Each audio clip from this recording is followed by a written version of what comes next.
Hello ladies and gentlemen, this is BlueMaxima. Let's just get right into it. Number 100.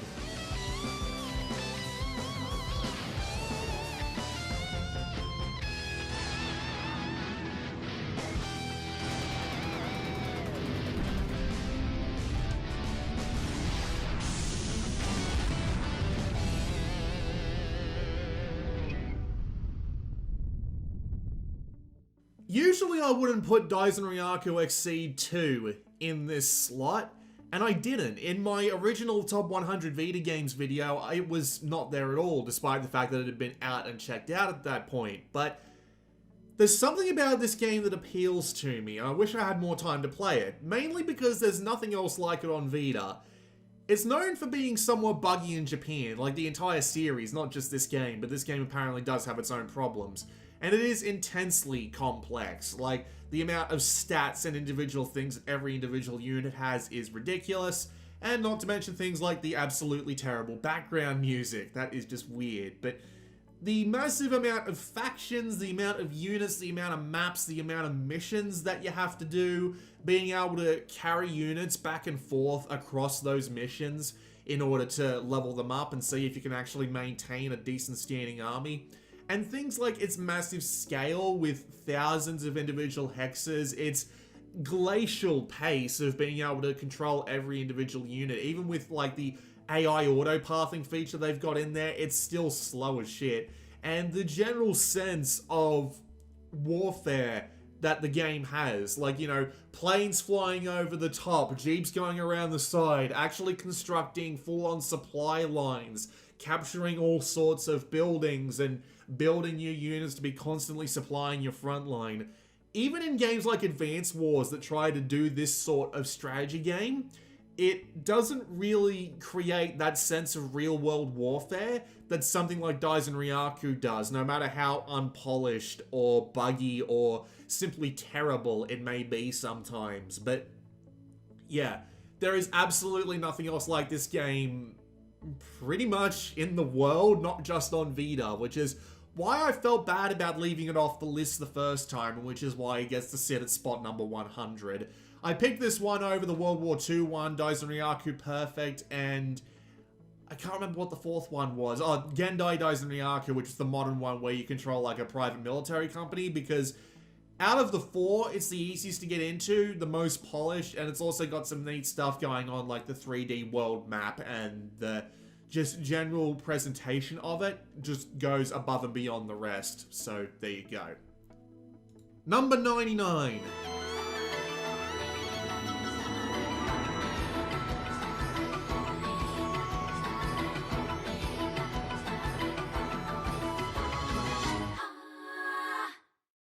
Enough!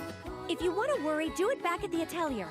But the knighthood exists to be the king's shield. Aren't there people who need your help? I'm pleased you like it. Feel free to wear it as long as you like. All right, got it. I'm looking forward to getting lots more from you too. So the footage I'm going to be using is of Atelier Rorona Plus, because that would be the one that I would recommend to anyone trying to get into the series due to its relatively higher difficulty than the rest of the series and having the whole timer thing going on, but it's also the first game of the first trilogy, so it makes sense story-wise. But then again, there's like 8 of these games on Vita, and most of them are basically identical. I mean, there are some mechanics changed here and there are some things gone that aren't in the other games and stuff like that, but the entire series just maintains this similar sort of overtone all the way through. That kind of reminds me of the Yakuza games where they recycle a lot, but thankfully what they recycle usually works, so I don't mind so much. The series is about cute girls doing cute things, and the cute things are crafting things. You go out, you collect materials, you bring them back, and you craft them in the pot to make useful items. Rinse and repeat. But the entire series, as far as I've played anyway, again, I have very little time for these things these days, unfortunately, but they always have this nice, like, tone to them. They're really friendly, they're really bright, they're really relaxing in that sense, and you know this is true by the fact that you can go up to barrels and every single character loves their barrels. That's just a thing that they do. And there's always a ton to do in these games, tons of side quests, tons of items to make, tons of just things like that to do that give the game a lot of personality. And I appreciate that quite a bit. And of course there are 8 of them, so if you ever want more crafting, if you ever want more enemy battles, you ever want more like that, well, there you go. It's very easy to recommend the Atelier. What would you call them? Would you call them trilogies? Because I guess you would call them trilogies. I don't think the third trilogy's third game came out on Vita, which is unfortunate, at least not in here in the West, but there you go. I've got written down here in the list as a tautology, which is not correct, but that's just what I've called it. But yeah, if you're looking for cute girls doing cute things, some fun crafting items and gathering to craft those items, some decent battles, and just a really nice overall tone that's more relaxing than it is like frustrating or depressing like a lot of other games, well, go for this one. You won't be disappointed. And as I said before, start with Atelier Rorona Plus if you want a place to start with. Number 98.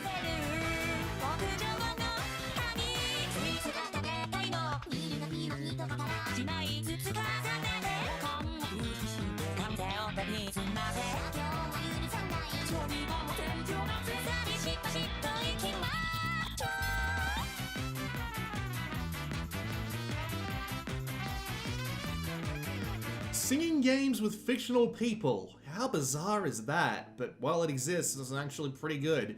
So, the Vocaloids in this game are fictional people. They are technology. And people have been taking that technology and using them to make their own songs, and these 3 games are basically just collections of those songs with a bunch of dress-up stuff to do, which is a really interesting concept, and it actually turned out alright.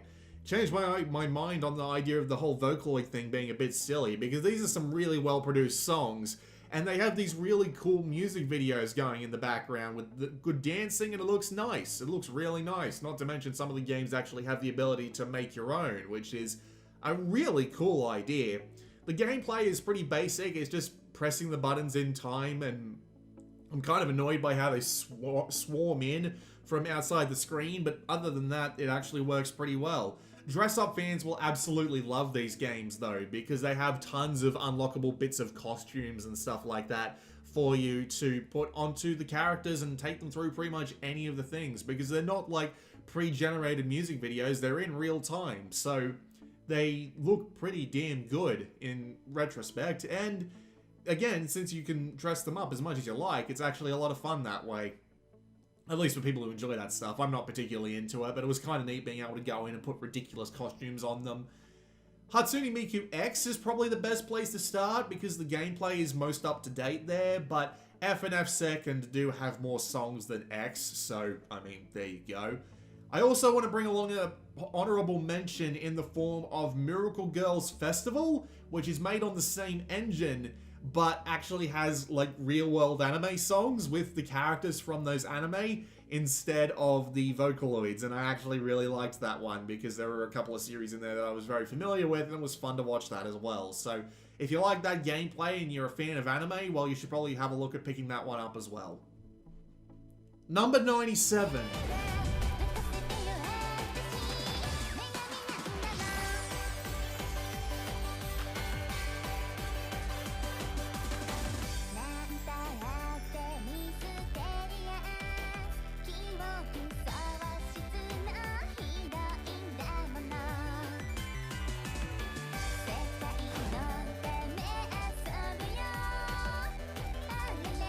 Yeah, we're not going to be doing series from this point on in the list, except I think there's like one duology in this video, but other than that, we're stopping with the series, honestly. So the game being shown is the first Hyperdimension Neptunia Rebirth title, but there are tons of others. There is the strategy spin-off, there is 2 and 3, there is the bloody Hyperdimension Neptunia Producing Perfection Idle game, which is actually like the worst game, don't even bother with that one. And there's like the 2 beat-em-up ones as well. Like there are so many Neptunia games on Vita, but as much as those games are decent, the best thing to do is to recommend the original trilogy and then probably the strategy spin-off because it was done by Sting. But for those of you who don't know, Hyperdimension Neptunia is basically a tongue-in-cheek RPG made with personified recreations of the game consoles, and it's basically just a entire, like, piss take of the console war. It's cute, it's adorable, it's kind of hilarious sometimes with some of the ridiculous references they come up with, and the RPGs themselves are also alright, although it's definitely not a series you want to be playing back to back.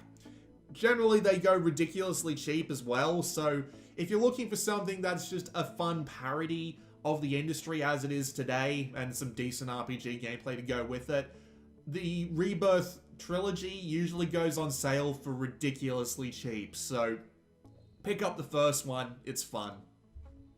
Number 96.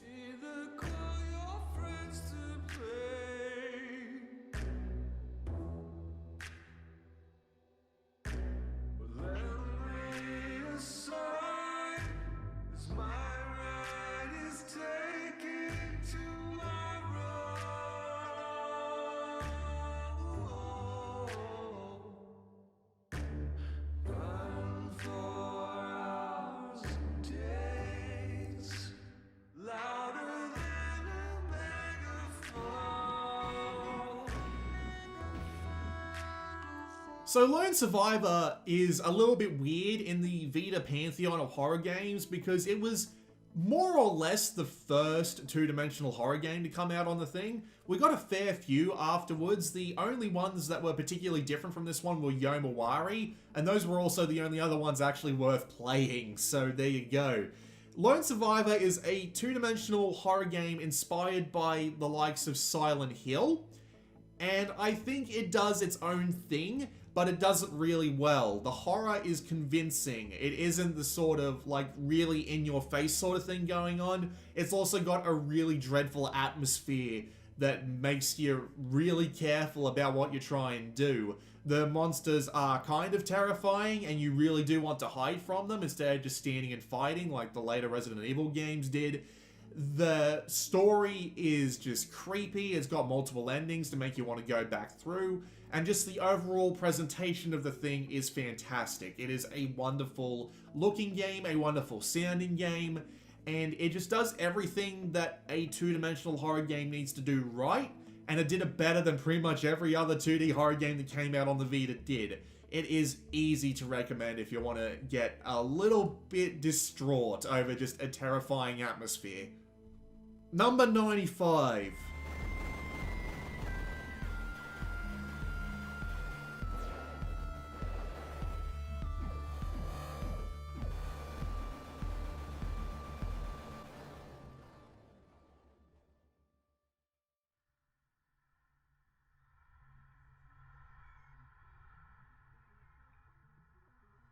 Axiom Verge is a Metroidvania with some really interesting concepts behind it.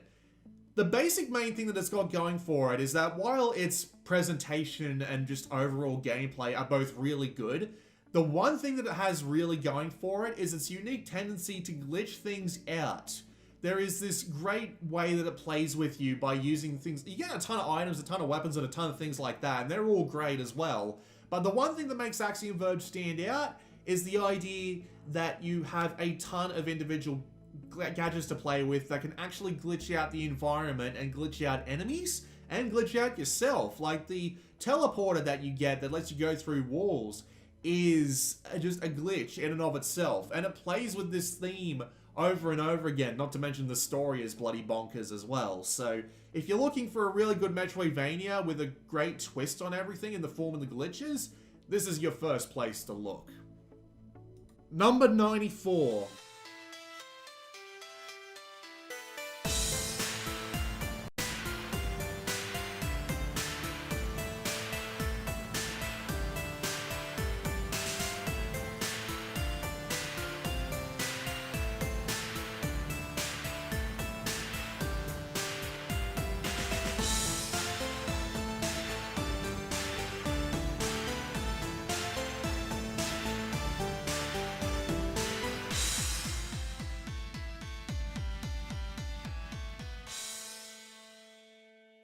Yep, it's another Metroidvania, because of course it is, but Iconoclasts is the same as Axiom Verge. All the stuff that it does with basic Metroidvanias is well polished and well produced, And it's got the nice unique gimmick of everything basically being mechanical. Like, you are a mechanic. You go through and you do mechanical things to other mechanical things in order to progress, and that is absolutely fine. It does a really good job at it. The theme is really upbeat. I enjoy it quite a lot. And again, if you're looking for a unique Metroidvania, thanks to a little bit of a twist here and there, not to mention the fact that it's well produced, well, you can't go wrong with this one either. Number 93.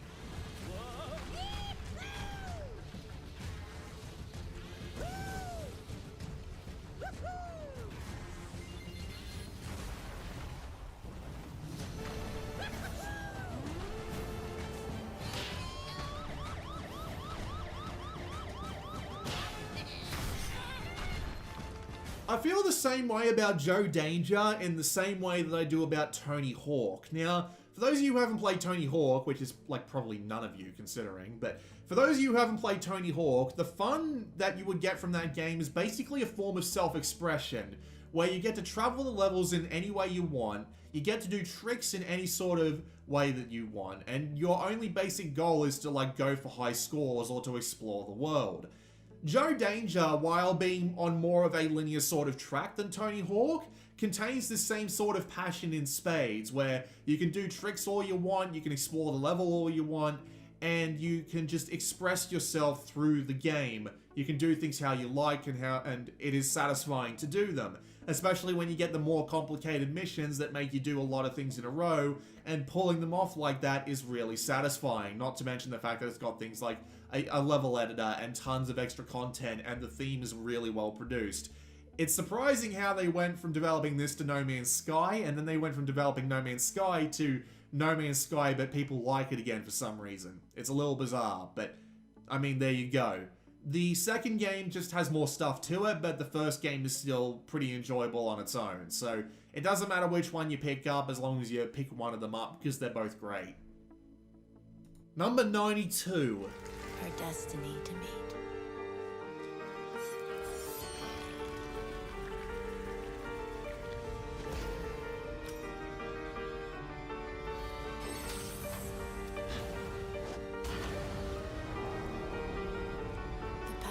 Tragic and fate.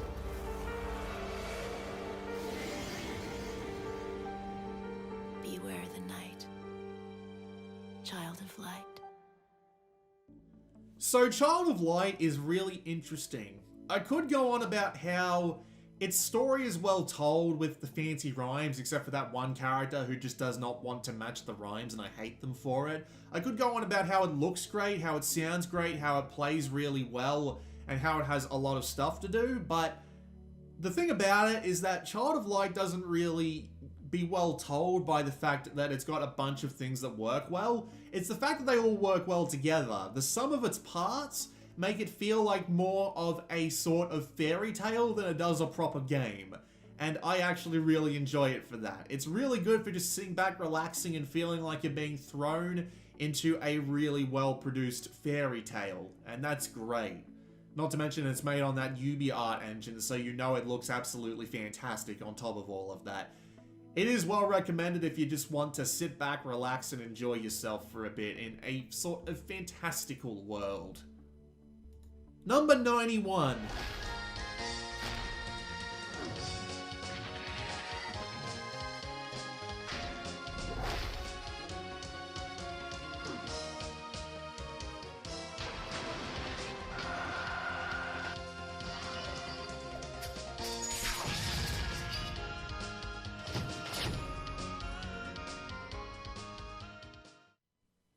Yeah, La Mulana is going to have to be here eventually, and it is a great little platformer, but I gotta tell ya, where this game really shines is the absolute depth of its secrets. The fact that there are so many things in this game to find, so many puzzles to solve, and just so many things to go and discover about it, makes it unique in pretty much the entirety of the gaming world and not just the Vita. The only downside to it is that unless you are really good at figuring out puzzles, you're going to want a guide for it, which kind of takes the specialty out of it. It would be great if there was like some kind of way to make it just that tiny bit easier for people who really don't want to rack their brains, but If you want a game that really does make you feel like a proper treasure hunter, and not something that feels like it's just leading you by the chain, like, say, the new Tomb Raider series games, this is the game for you. If you want to be able to dive in and be lost for hours trying to figure out just what the secrets of this temple are, go for it and do not use a guide. Just get lost. And that is something that is very rare these days, and it's very easy to appreciate because of it. Number 90. For the person who led you to the light, now continue to hunt demons.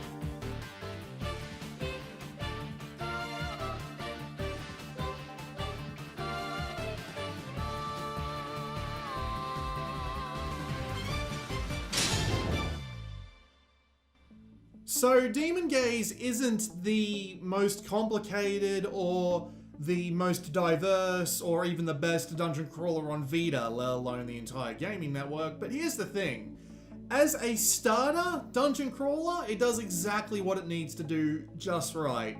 It's got a nice happy peppy tone for just a little bit of flavor. It's got some diverse character creation, letting you make whatever party you feel like making. The maps are basic, but they're enjoyable and their layout is good for exploration. It's got some fun loot systems and equipment improvement mechanics, and it just plays pretty well on top of all of that. It's a really good first dungeon crawler, which is kind of annoying considering this is Experience Inc. we're talking about, and they had this annoying tendency to just copy-paste a lot of this design across pretty much all of their games. So yeah, if you had to pick one dungeon crawler from them, Demon Gaze would have to be the best one. Even its sequel takes a few steps back that I don't like. Number 89.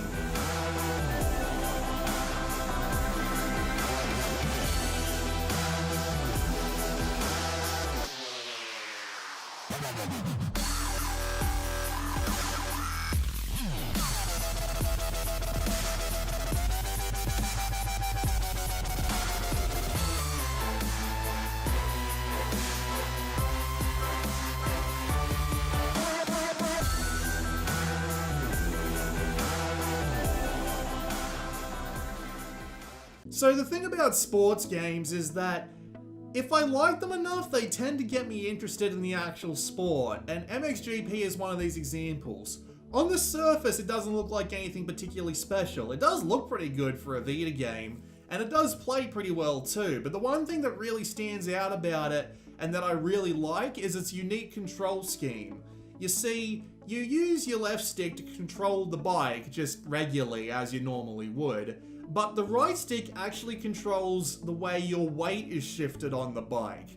This makes it really interesting because the game's got some pretty in-depth physics simulations going on, so you need to learn exactly when to shift your weight back and forth to go around corners, take jumps, and land properly. It makes driving the bike really satisfying to do because you can feel all the little shifts of weight actually making a difference on how you're controlling the bike, and this makes all the difference. The game's got a good set of modes, the AI can be tweaked from anywhere from pathetically stupid to unbelievably good, and you can play around with a lot of the physics as well to give you just that right feel of not too easy, not too hard, and I really appreciate that, and that really makes this game a solid win in my book. I still need to go get the ones they've been releasing on PC every bloody year ever since this one came out, but, well, that's my schedule for you. Number 88?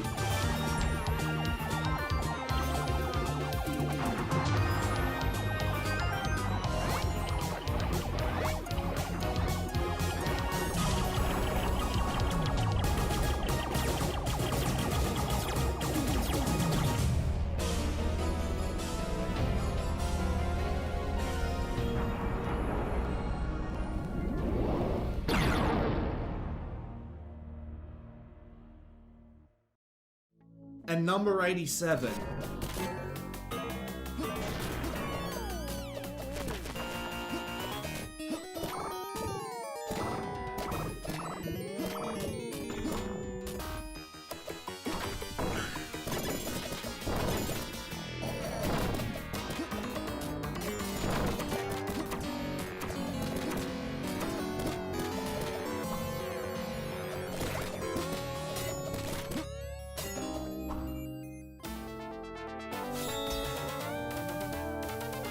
See, I'm talking about these two games together because they both do very similar things because they were intended for very similar things. Super Hydorah is meant to be a sort of retro remake of some game like, we'll say, Gradius. That seems like as good as any. I mean, it can be any number of retro shooters, but the closest is probably Gradius. And Cursed Castilla is a lot easier to pin down. It's a lot like Ghouls and Goblins, or Ghouls and Ghosts, or one of the games in those series. The name is something like that, I always forget it. But the basic idea is that they're trying to basically be ground up reconstructions of these genres while still offering their own unique take on the subjects. And they are both very good at what they do. They both channel the energy that these franchises had while still presenting something new, and they are perfectly fun to play because of that. They're well designed, they're well balanced, they look great, they sound pretty good, and I like them both pretty much equally, which is why they're right next to each other on this list. If you're looking for a good retro-inspired scroll-and shooter, Super Hydorah. If you're looking for something that's more inspired by the retro platformers back in the day, Cursed Castilla. You can't go wrong with either of them. Number 86.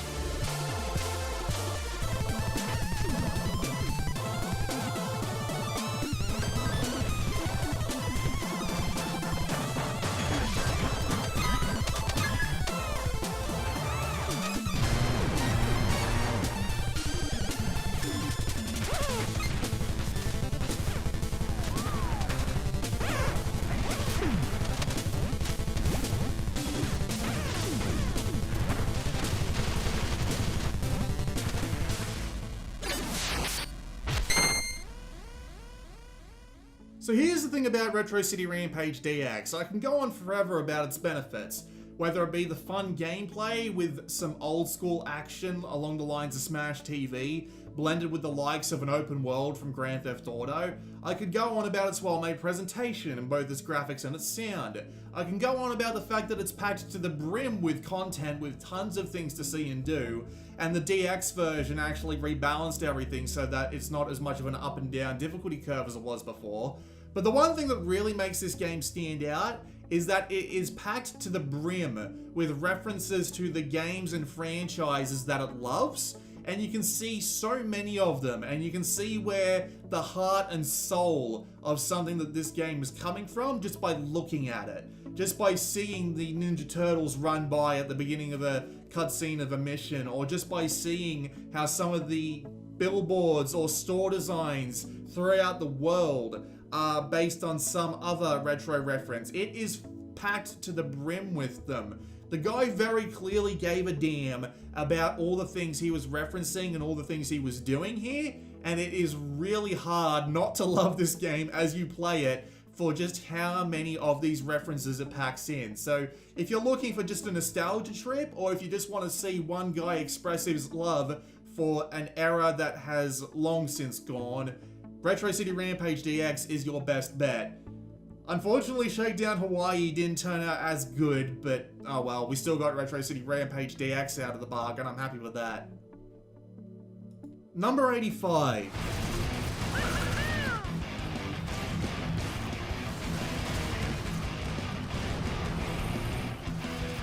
Aerial Steel!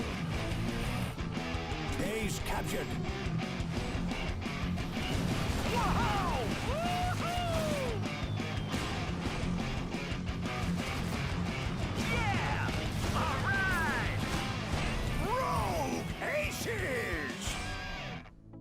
So Rogue Aces is a little bit weird. Now, originally this spot on the list would have been Luftrausers, but after Rogue Aces came out, which is basically the same sort of two-dimensional airplane dogfighting combat, with a lot more depth to it, Luftrausers just got the boot. It just went straight out the door, because Rogue Aces is really well done. It's got a lot of little things going for it that really help the game feel more than the sum of its parts once you actually sink into it.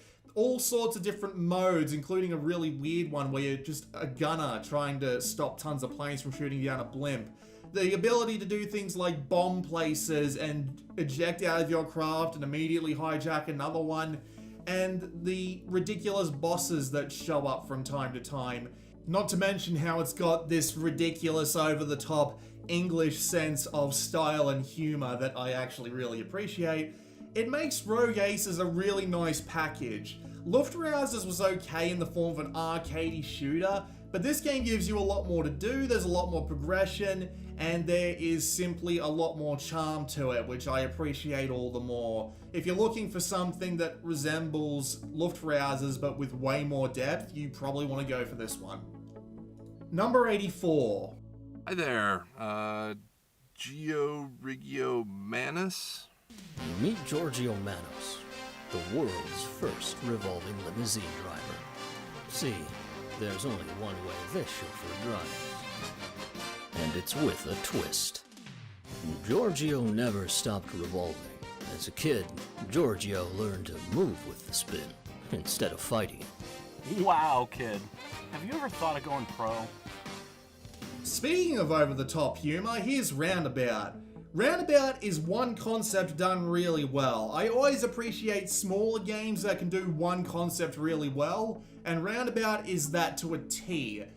Your limousine goes clockwise. It will always go clockwise, and any attempts to do otherwise will result in it exploding. So you need to go through the game's open world, completing missions, earning money, getting special abilities, and meeting a bunch of really weird and zany characters like the ridiculous psychedelic eyeball voiced guy, and just trying to survive in this ridiculous world that makes it really, really hard to get through with a limousine that does nothing but rotate clockwise.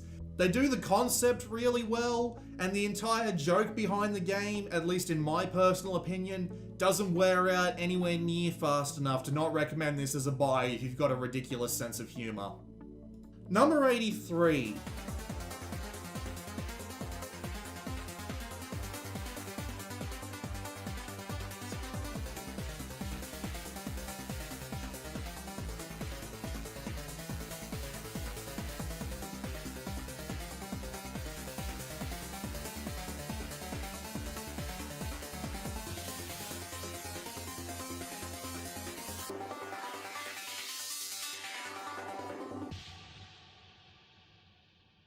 Yay, another game with some British humour, although this time it's confined entirely to the announcer. But Big Sky Infinity isn't entirely about the humour, it's entirely about the gameplay, and the gameplay looks amazing. Seriously, when all the effects are flying, when there's plenty of layers going on in the background, when there's a planet about to smash into you, it looks great. There's tons of different modes, each with their own little twist on what the game is offering, and it takes a while to unlock all them, let alone upgrade your ship for the main mode all the way. And there's tons of different setups of enemies and obstacles and things for you to fight through, and it just plays really smoothly too. The performance is great. It's not the most in-depth, difficult, or otherwise massively rewarding shooter, but for something that you can just sit back, relax, and maybe listen to a podcast too while blasting the shit out of everything that comes your way, Big Sky Infinity is absolutely a good choice. Number 82.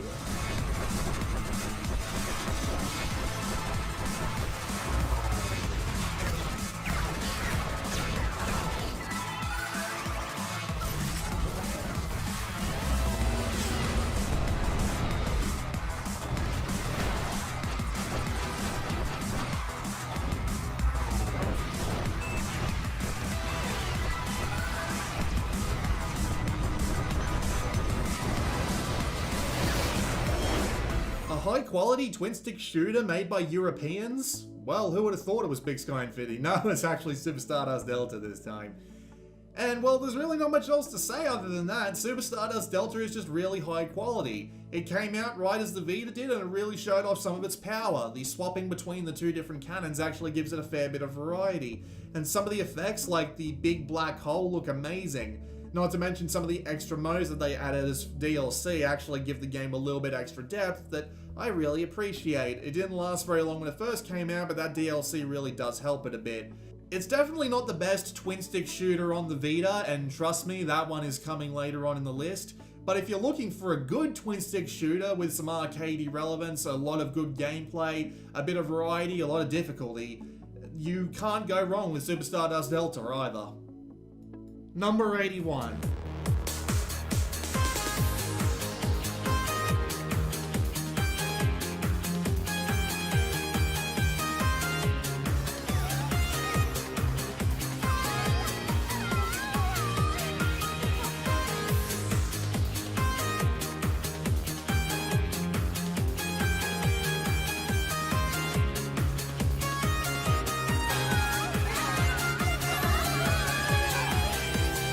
Yeah, it had to be in here at some point, didn't it? I mean, I like GalGun Double Piece. A lot of people don't like it, but I do, because it does a few things that the Vita just doesn't have anywhere else. The main thing being that it's a light gun shooter, and I really appreciate the fact that it's a light gun shooter, because we've got basically nothing else like it on the Vita, and that's fantastic. Plus, it actually has a lot of unique uses for the light gun feature, including the entire plot, which is just completely ridiculous, and it has plenty of silly situations to go around. Not to mention content, considering that you can play through like 3 times at least before you start seeing repetitive stuff, so that's actually really nice. Not to mention the whole ecchi thing going on with it that every one of these games seems to have, but well, frankly, I enjoy that, so that's why a lot of those games have made it onto this list in one form or another. We'll be seeing at least a couple more later, but yes, I really do enjoy GalGun for being over the top, being a light gun shooter in a decade where we don't bloody have them, and just for generally being upbeat, silly, and really enjoyable at the end of the day. And I wholeheartedly recommend it if seeing at least one panty shot a day won't kill you, i.e. a Kotaku writer. Number 80.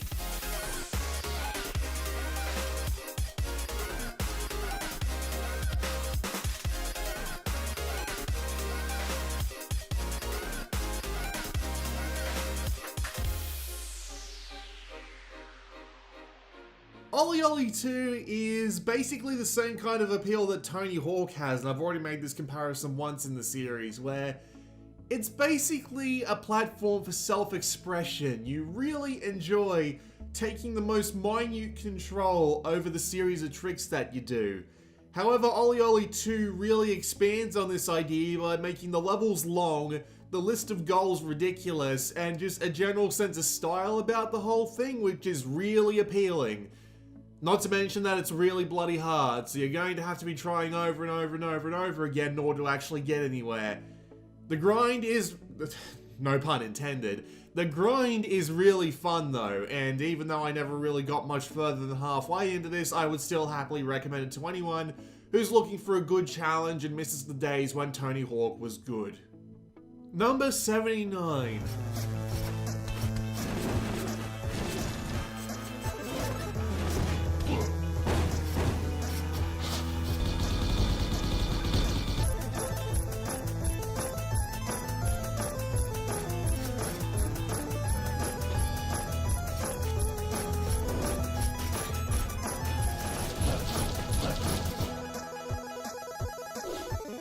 Remember when roguelikes weren't played out? Yeah, I do too. Rogue Legacy is one of those. It is a really interesting platforming game, a bit like, say, Castlevania, but instead of having a preset set of levels, the castle is procedurally generated in front of you, and every time you die, your offspring takes over for you, and actually has their own unique abilities, which makes the gameplay entirely different. Well, not entirely different, but at least different enough to make it feel entirely different. The challenge of getting through the entire castle and getting through all 4 bosses is kind of ridiculous, but thankfully there's a lot of stuff to help you go on outside of the castle, like upgrading your stats, finding equipment, and there is a little bit of a plot going on with findable journal diaries and stuff. It all comes together really well, and it'll keep you engaged for a fair few hours, and well, I highly recommend it if you want something that's a bit platformery. Number 78.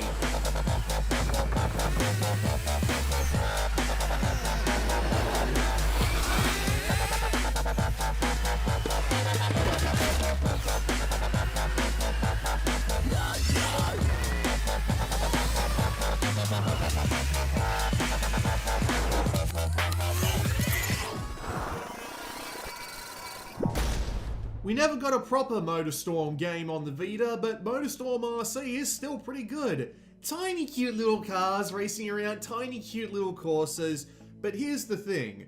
The courses are, there's tons of them, and they're really varied. They have lots of different layouts to help give the game a little bit of extra variety, and every individual kind of car handles completely differently, so you need to relearn all of them for every course.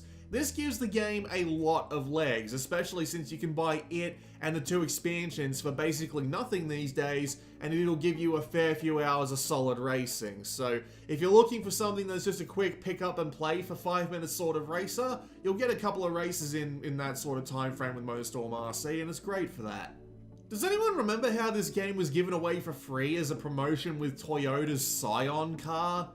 Yeah, that was bizarre. Number 77.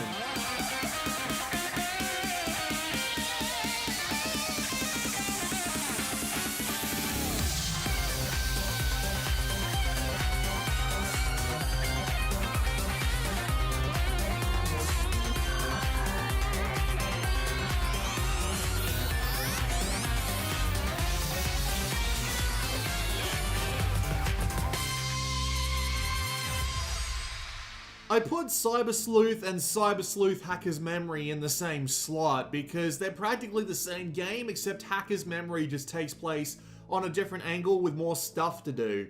They're both relatively similar. They are 3 versus 3 monster raising RPGs, and well, that's just an interesting concept that isn't really anywhere else on this list, or anywhere else on the Vita for that matter. There's hundreds of Digimon to raise, each that have their own special ability, so you're never going to be running low on variety, and the games are pretty damn long, so you're not going to feel like that effort is just being wasted by a sudden ending or anything like that. So if you like monster raising, this is the place to look. Number 76.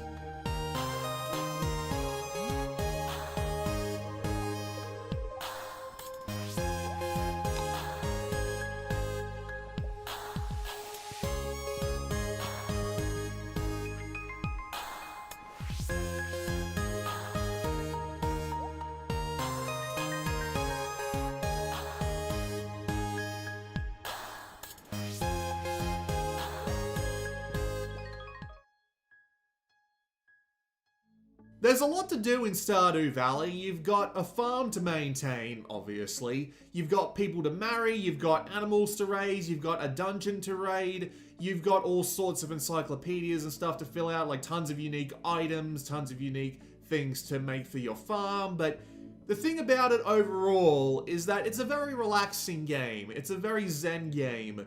Even with all of this stuff feeling like it's coming down on top of your head, the game itself still manages to maintain this very calm sense about itself, which makes it very relaxing to play.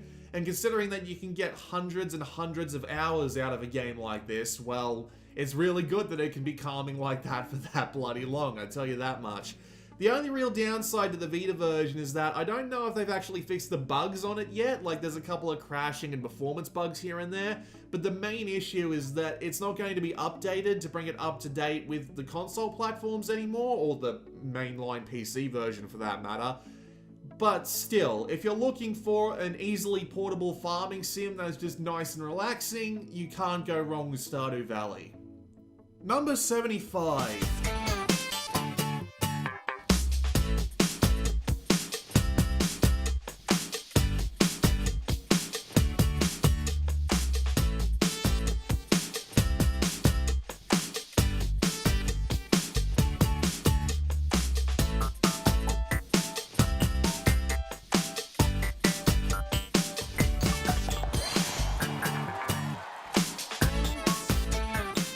Only has one golf game, and thankfully it's a pretty good one. So Hot Shots Golf is the continuation of the ridiculously long series, and it's golf. It's arcadey with a little bit of simulation salted on top golf, and there's nothing wrong with that.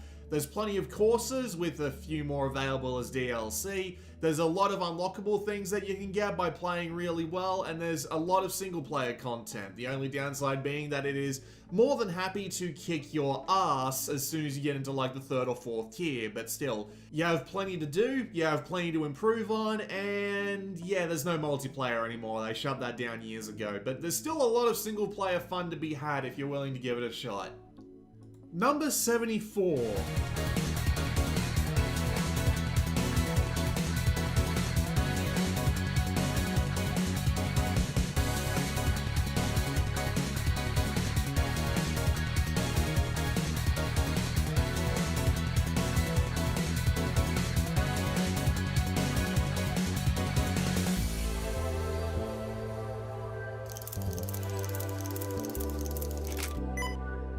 I will give Valhalla a lot of credit.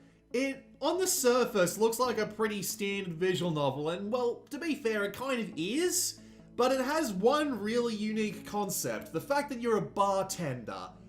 I don't know why this is so appealing, but the mere small effort of getting people's drinks right or wrong, and being rewarded or, well, not rewarded for not getting it right, and actually being able to do things like get rid of characters you don't like by giving them a bad drink or one that's filled to the brim with alcohol, is just a really interesting concept, and it actually works really well, because the world of Valhalla is actually really interesting. And the way you learn about it by talking to the really interesting set of characters that come in is great. When one of the first characters you meet in the game is an underage robot prostitute, you know you're in for some funny shit. But yeah, this game is great, and I fully recommend it if you want to explore an interesting world via the method of bartending. Number 73.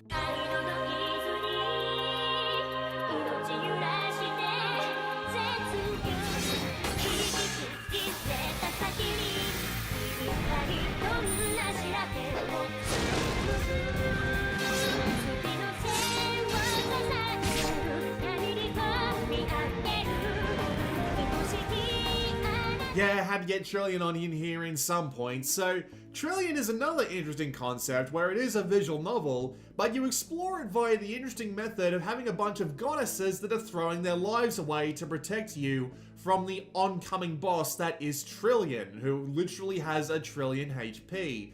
Apparently the RPG systems are really easy to exploit, but the thing about it is that it's not about the RPG systems, although they are enjoyable in one way or another, but the characters. The goddesses are cute, they are interesting, they are engaging, and you feel really bad when you're throwing them to the wolves, or should I say, the one giant trillion HP wolf. So if you're looking for something to pull at your heartstrings a little bit, feel free to give Trillion a shot, although I will guarantee that it doesn't do it anywhere near as much as some of the later games on this list.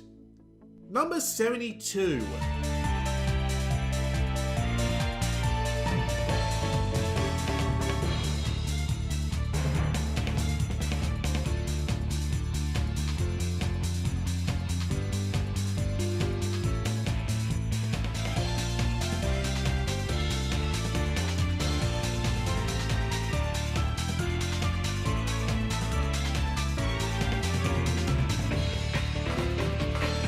So One Way Heroics actually started out on the PC, and it was a really unique idea where it's a roguelike where you only go in one direction because there is a wall of light coming to bite you on the bum if you don't. And basically Spike Chunsoft, the creators of Shire and the Wanderer, were basically like, yeah, let's remake that, and they did, and it was good. There's tons of content, a bunch of different playable characters, tons of items and enemies and endings to explore, strangely enough. And there is an absolute ton of replayability thanks to the fact that there's actually a form of online play where everyone gets the same world and you basically score attack with them. I know it's pretty commonly duplicated over a lot of roguelike games like this, but they usually add these unique benefits or detractions, like you take more damage, you get more XP, just like stuff like that. That makes it really interesting to come back to, and God knows I still need to pick it back up, but that means I also need to pick up another game that will eventually turn up on this list. Nevertheless, if you're looking for a good roguelike that has a really good idea behind it, Mystery Chronicle One Way Heroics is a really good place to go. Number 71. You have full command of XCOM headquarters. You must learn more about the enemy to expand our capabilities, as well as the abilities of our operatives. Reports have come in from around the world of alien ships being blown out of the sky. A military aircraft bearing the markings of no country. Special forces soldiers with weapons and body armor unlike anything we've ever seen.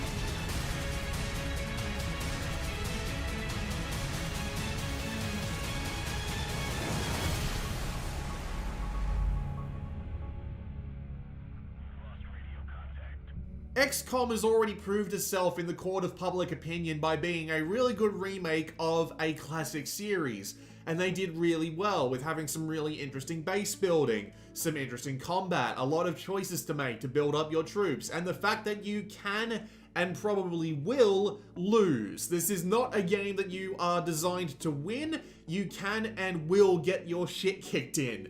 More than once, probably. In fact, they literally designed the sequel to this game around the idea that most people lost the first few times around in the original, so there you go. It has most of the content from the console and PC versions. The only downside to it is that the performance of it is really bad. Like, it would be higher on this list if the performance was better and therefore didn't make me wait ages in order to actually play through it a bit faster, but still, it is an absolutely fantastic game, only brought down by the fact that it's kind of a shoddy port. Probably the shoddiest port on this list, but there you go. Number 70.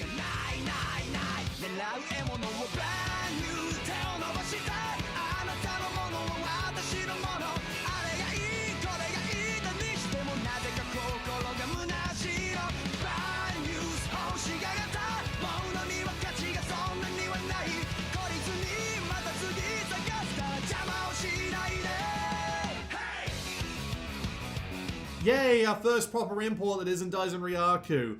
Uppers is a beat-em-up by the same man who conceived Senran Kagura, and basically it just feels like that. It's a game where you go around beating the crap out of people, getting girls' numbers, and doing ridiculous things like kicking dudes upwards into a helicopter. It's a really simple premise, and it's so simple in fact that it's pretty easy to play even without an English translation, although there is one coming, it's just not coming to Vita.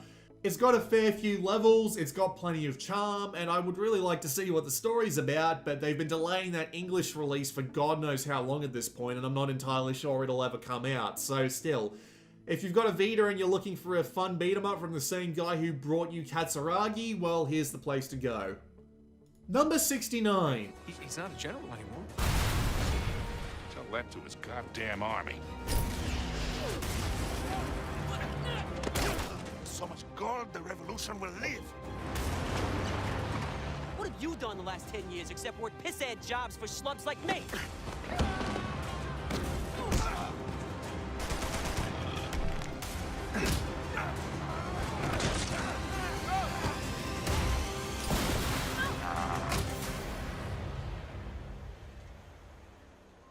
Uncharted is really interesting at its core. So basically it is a third-person shooter and a really well done one. It feels like it came from Naughty Dog, but it didn't because it actually came from Sony Bend, the people who made Siphon Filter.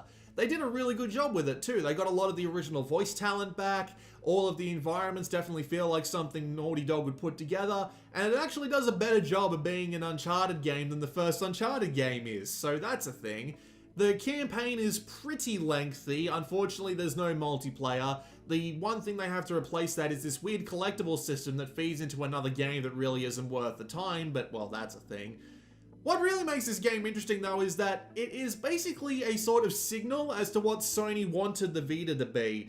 It wanted it to be a sort of portable powerhouse for all its IP. They announced it alongside things like Call of Duty, which turned out to be absolutely terrible, but they wanted it to be a stronghold for all of their IPs on the go, and they almost pulled it off too, but with the obvious history of the Vita, we all know that was never the case, and honestly, I wouldn't trade that for the world, considering that 19 out of the top 20 games on this list are going to be more obscure Japanese games, but still, Uncharted is really good on its own, and if you're looking for a good third-person shooter, you can't go wrong. Number 68. The Calamity gave us something else. A story.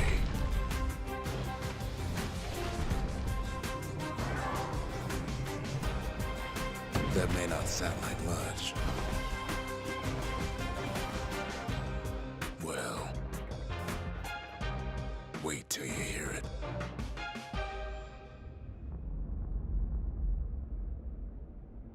Remember how this game came out for like $3 and it was ridiculous value at the time?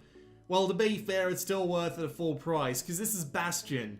It's an action RPG about the world falling apart and forming itself around you. It looks absolutely amazing. The combat is fast, fluid, and full of weapons, enemies, and locations to take advantage of that.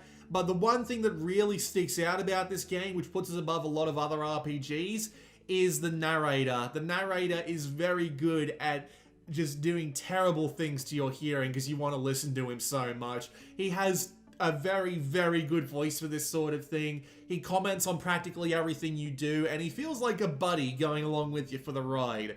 It's great, and it gives the game just that little bit of extra flavor it needs to be fantastic. So if you're looking for a good action RPG, drop right in, turn the volume up, and listen to his sweet tones just fill your eardrums. Number 67.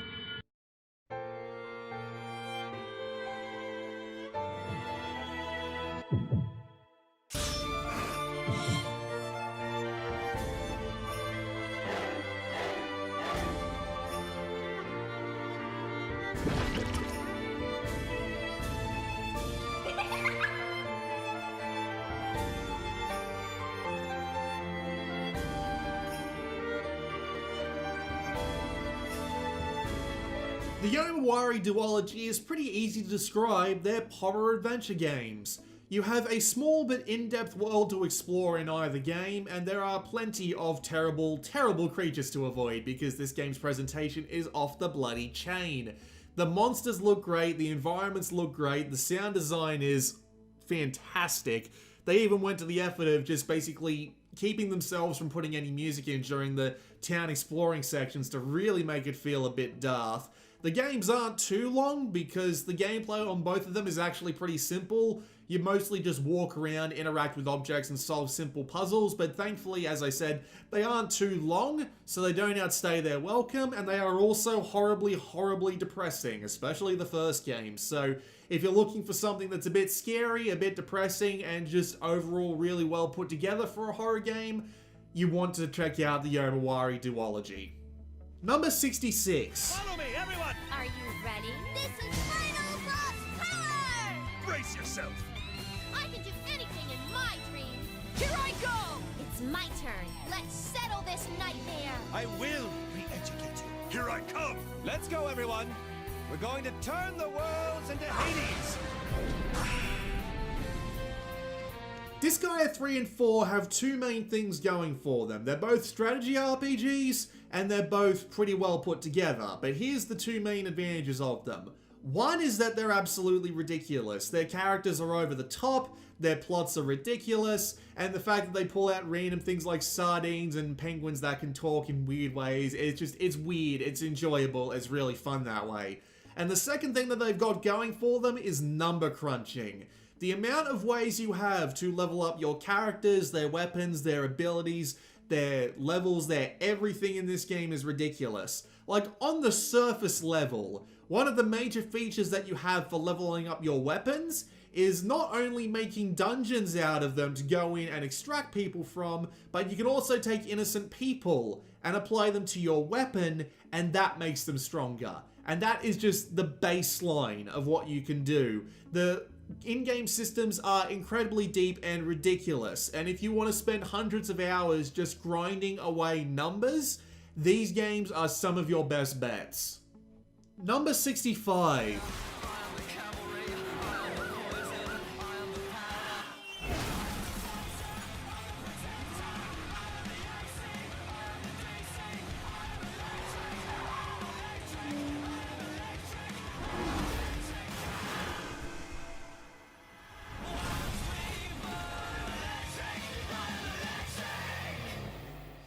Need for Speed Most Wanted is probably one of the best examples of a console port to the Vita.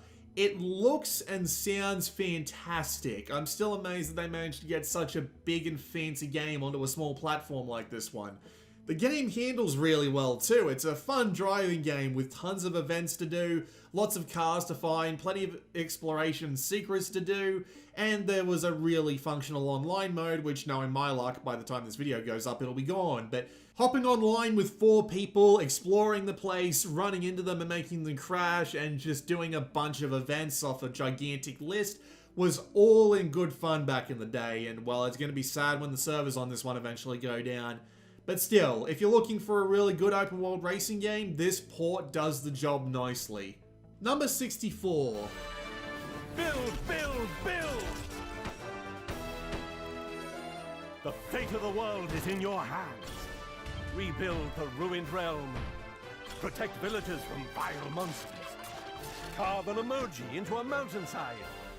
And after you've relaxed in a steamy bath, defeat Dragon Lord once and for all. Build for fun. Build for adventure. Build to save the world. Dragon Quest Builders! Dragon Quest Builders is kind of the amalgamation of a bunch of individual ideas. You've got Minecraft's block-based world exploration and just general building of stuff. You've got Terraria's sort of emphasis on building up a base, getting people to come to it, and just defending it from waves of oncoming enemies and eventually bosses. And you've also got just that Dragon Quest theme going on with all of its unique monsters, its unique look and style, and just general presentation. And they all form together into a really well done cohesive whole that's a great amount of fun to just adventure through. They did a fantastic job with this one, and I really do need to get around to picking up the sequel, which unfortunately never came out on Vita. If you're looking for a great exploratory base building action game all in one, this game will do the trick. Number 63.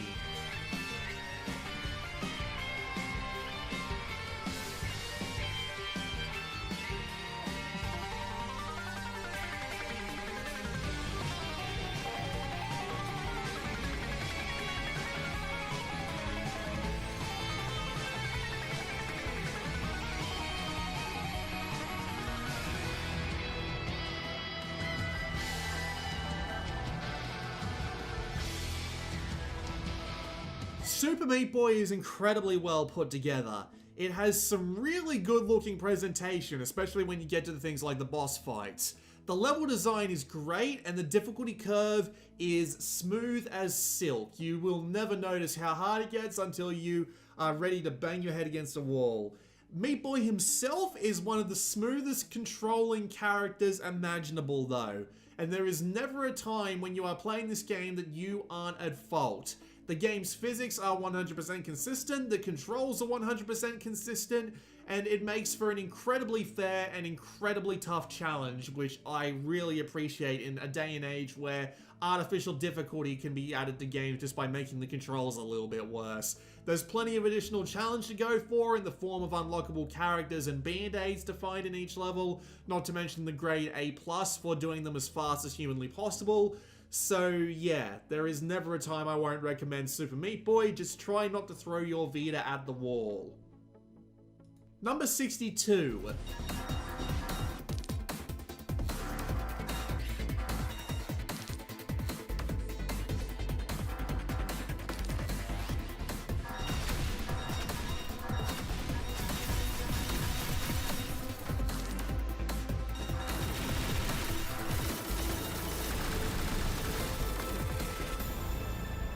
Well, we're going straight from Super Meat Boy to this one. Velocity is interesting. It started out as only a precision shooter with a sort of top-down style akin to a scrolling shooter of the day, and it worked great like that. But when they brought it to Velocity 2X and they added the side-scrolling platformer thing that somehow managed to be almost identical to the bloody top-down shooter parts, it just gained something extra that really put it above and beyond. Not only does it have a really low barrier to entry in comparison to something like Super Meat Boy, its barrier to mastery is even higher too, because getting that one perfect run is so much harder when you're constantly teleporting around the place, trying to get every single little collectible, and then going for the side-scrolling platformer side of things that you have to be constantly teleporting, shooting, and sliding, and doing all sorts of fancy, fast moves. And it is incredibly satisfying every time when you get that one perfect run, and it is impossible not to recommend because of that. Number 61. It is a cycle of death, spiraling endlessly. Sin is an inevitable part of Spira's destiny. Without hope, they would drown in their sorrow. I will defeat sorrow. in his place. I will stand my ground and be strong. I don't know when it will be, but someday... I wish you were here with me. There are a million other people who can sing the praises of Final Fantasy X, and somewhat in X2's case, better than I can. The story is great, there's a lot of gameplay to be done with a lot of well-regarded minigames, and the international versions are included, which have plenty of extra content on top of everything that made these games special. With that said though, let's talk about the Vita port, which is fantastic. It remains one of the best looking Vita games to this day. They run really well, and they're an absolutely fantastic way to experience the games on the go. So if you've never played Final Fantasy X or X2, or you're just diving straight in for the first time, this is absolutely one of the best ways to experience it. Number 60.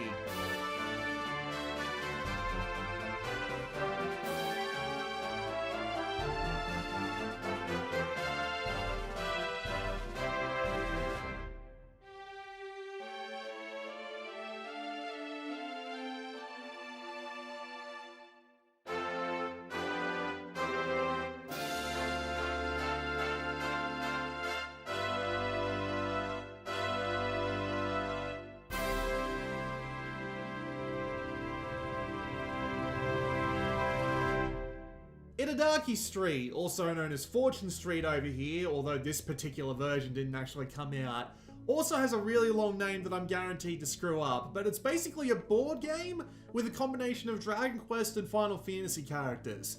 And that board game is fantastic. It's basically Monopoly, but with actual strategy and some actual fun behind it. You've got plenty of the things that make Monopoly great, including some of the random chance elements like the chance in the community chest cards. You've got running around the board and buying properties, but you've also got things like proper balance and things like stocks, which you can use to buy into other people's areas so that their improvements are your improvements. It makes every game really tense, with plenty of backstabbing and plenty of luck bombs just dropping out of nowhere and wiping out any particular strategy you have. And it's also got 4-player online play, which works a treat if you've got the hour plus to spare. The only real downside is that since this game is entirely in Japanese, it's a little harder to get through than most other import games on this list, but at the same time, if you're willing to put in the effort, it is a fantastic little board game. Number 59.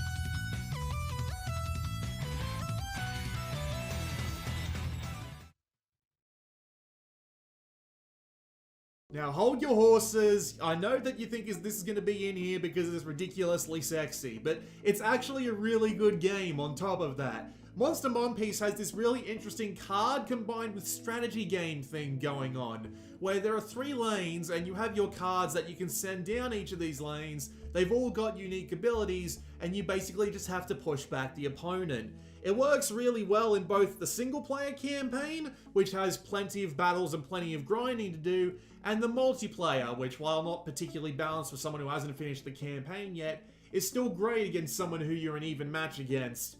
It's a shame that the series didn't go much further with this concept. There is one game which I plan on talking about later, and there were the sequels to this game, but they all turned out to be rather mediocre dungeon crawlers. Not entirely sure why they went for that specifically, but hey, whatever, we'll take what we can get. And Monster Monpiece is still a great time, probably the best card game we've got on the Vita. Number 58.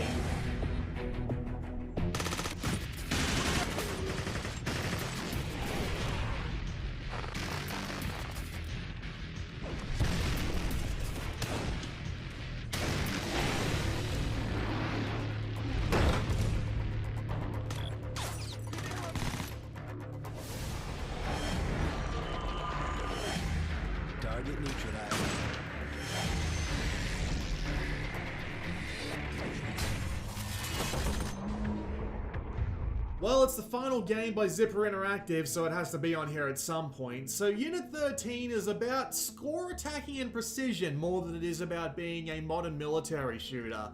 You've got a ton of missions to do with the 6 different characters, and they all play very differently. They also get bonuses for doing specific things, so one character will get a bonus for destroying cameras, one for destroying mines, etc, etc, etc. They've also got different equipment and different stats. The entire game is very difficult actually, and you need to put in a lot of effort in order to score well, in order to get the high value targets, who are basically boss missions. Hell, this used to be the best reason to use Nier, because you could actually get the high value targets without having to rely on actually getting it yourself, which is what I did admittedly. You could play the missions single player, and you could also play them co-op, but unfortunately we don't know how long that's going to last for. With that said though, if you're looking for a high speed, high action score attack shooter, you really can't do better than this one. Number 57.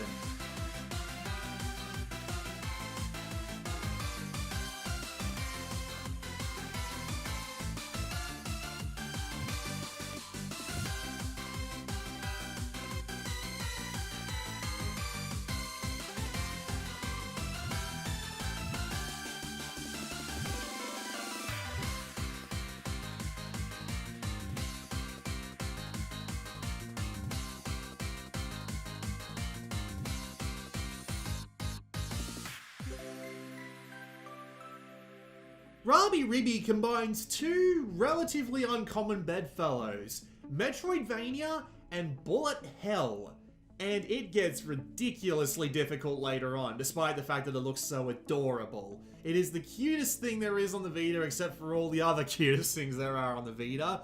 But honestly, it's just a pleasure to play through and listen to these silly characters be silly with each other sometimes. But yeah, there's plenty of upgrades, there's plenty of puzzles, and there's plenty of bosses to figure out. Plenty of really, really hard bosses, do not get me wrong. This game is a bit of a trip, but it's also got some really customizable difficulty settings as well, which I really appreciate. It's just a really well-rounded, really polished combination of Bullet Hell and Metroidvania, and if that sounds appealing to you, please go get this game. It'll be well worth your time. Number 56. Your own path. Life and death hang in the balance as the horrible night rages on.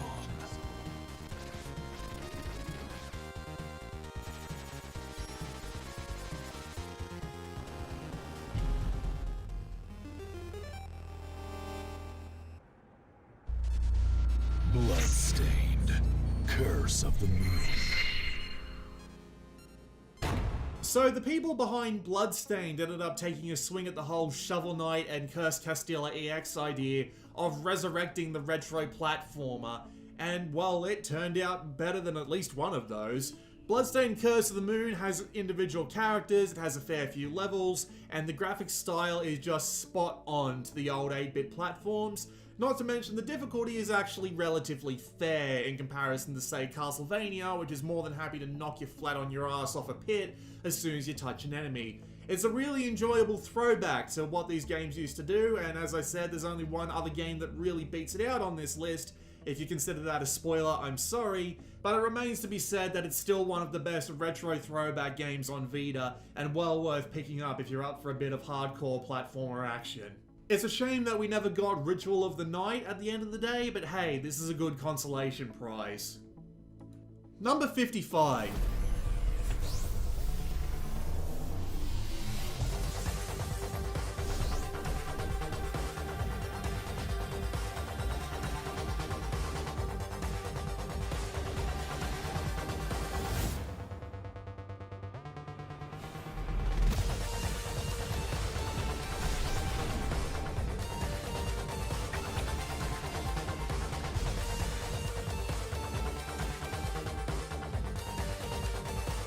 Geometry Wars 3 feels like it was meant for the Vita, even though it didn't even remotely start here. The port itself is absolutely fantastic. It controls under your fingers like it never was meant to be on any platform that wasn't the Vita in the first place. The graphical effects and the sound both look and sound amazing. It's super smooth, 60 frames a second, doesn't skip a beat, and it just... oh man, the sound is just so nice on the eardrums as well. There's an absolute ton of content. There's something like 100 levels, plenty of endless score attack modes, a bunch of stuff to upgrade, and even more on top of that. And it's all incredibly, incredibly cheap. And not to mention that the game is so small that it can even fit on 4GB memory cards without causing any problems. Absolutely a must-have for those of you who are looking for something to pick up and play for 5 minutes on the regular. Number 54.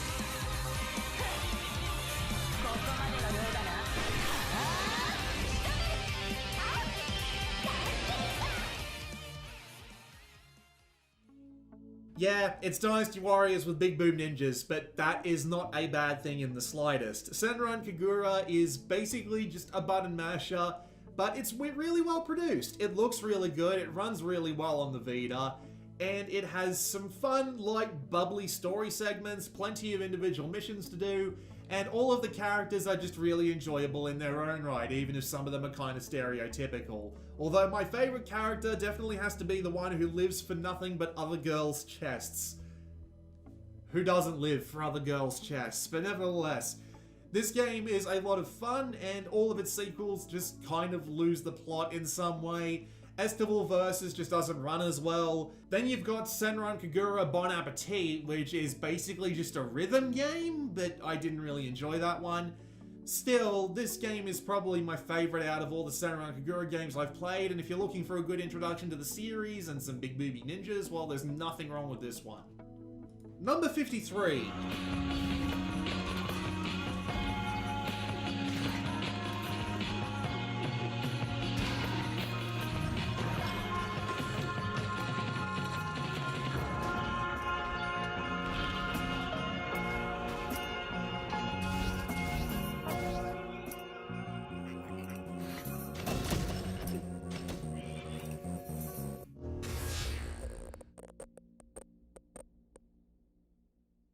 These two games are very similar, but they're also very different in certain ways. So the basic concept between them is about the same. You dig through areas, you gain resources, you take them back to town and sell them, and that lets you upgrade to bigger and better equipment and bigger and better resource gathering tools.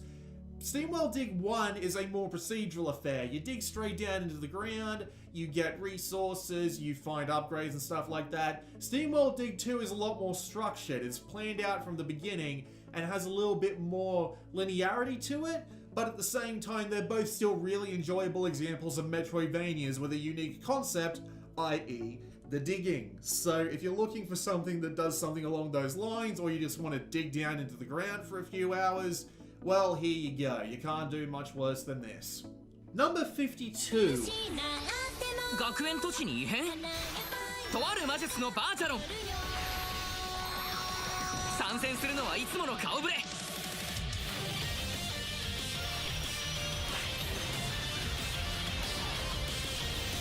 バーチャロン大流行の影にうごめく謎の思惑科学と魔術そして電脳世界が交差するとき蒲地一馬が新たなドラマを紡ぎ出すとある魔術のバーチャロン No one ever expected Virtualon to come back this way, as a crossover with the anime/manga Assert a Magical Index, but hey, there you go. So it is more or less just Virtualon. It plays almost the same as it just has this weird theme going on in the background that also feeds into the story.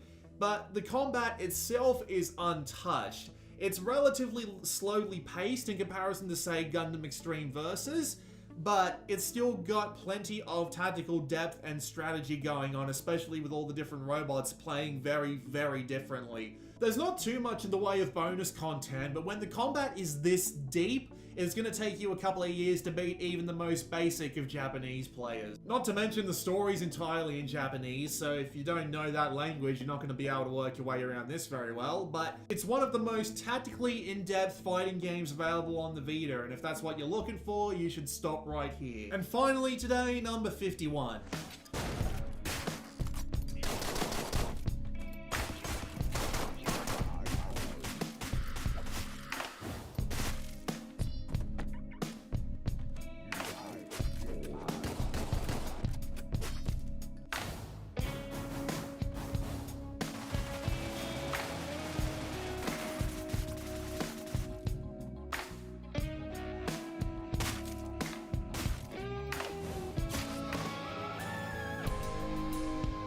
Deadbolt is basically what would happen if you took the Hotline Miami concept and made it into a side-on platformer instead of a top-down shooter. It's still definitely got the shooting side of things though. There's plenty of different weapons, plenty of different enemies to take out, and there's multiple different ways to do any one mission. You can go Silent Assassin, you can go one-man army, or you can just go something in between if you feel like it. It's got plenty of variety, and it always has that one-hit kill skin of your teeth thing going on that makes these games inherently satisfying to play. As an example of those one-hit kill action games that Hotline Miami has seemed to popularize, I would very happily put Deadbolt as the second place on the podium for this one, and it comes highly recommended if you can handle the speed.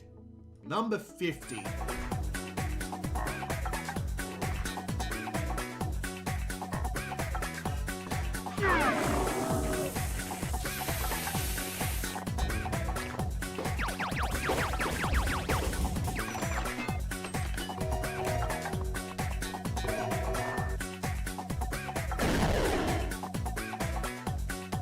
So this is the first and the only free-to-play game on this list, and there's a fair few reasons why. So, BreakQuest is basically a breakout game. That's all there is to it. You move the paddle along the bottom of the screen, you fire off balls to hit objects in the environment, and once you've cleared them all, you move on to the next level. This game has 100 included levels on a grid, where if you beat a level, you unlock all the levels around it, so you move through in whatever order you please. You start out with a very limited amount of balls. However, you earn more as the game goes on, and you also have things like power-ups and stuff to help you out. So, if you're like me, you can play through this entire game without spending a cent. Which is actually kind of amazing, because you would expect it to be balanced in such a way where you need to put in a lot of effort to keep the balls that you have, let alone get any extras, because that's what the free-to-play market is like these days. But no, this game is so generous that you can get through the entire thing on the initial set of balls that they give you. It's incredibly generous, and I liked it so much that I ended up buying the Infinite Balls DLC for $10 just because I felt so bad. And that's because the game itself is actually great for a couple of reasons. One, as I said, it's got 100 levels in it, and you can play all of them on the initial set of balls, so it has a fair bit of longevity to it, and it looks great. Like, you'll look at a level in this game and you'll think, what am I supposed to hit here? This just looks like this weird digital painting, but then you let the ball go, it bounces off something in the environment, and you're like, oh, that's what I have to hit. It's really creative in the way that it does all this, and screw the bonus level, because the bonus level is ridiculously hard. But yeah, all the levels in the game are really creative and really enjoyable. The physics are great, you get plenty of power-ups to play with, and you've got a little bit of a suck and blow thing going on with the ball to help you control it. So the game itself is just really well polished and really enjoyable, and as I said, it's entirely free. You can get through the entire game on your initial set of balls, which is very generous, and that's why I'm telling you to go and download it right now, because you have literally nothing to lose. Number 49. Fast. Fight clean. Fight dirty. With stealth. With force. Choose sides. Choose tactics. For the bonus. For the perks.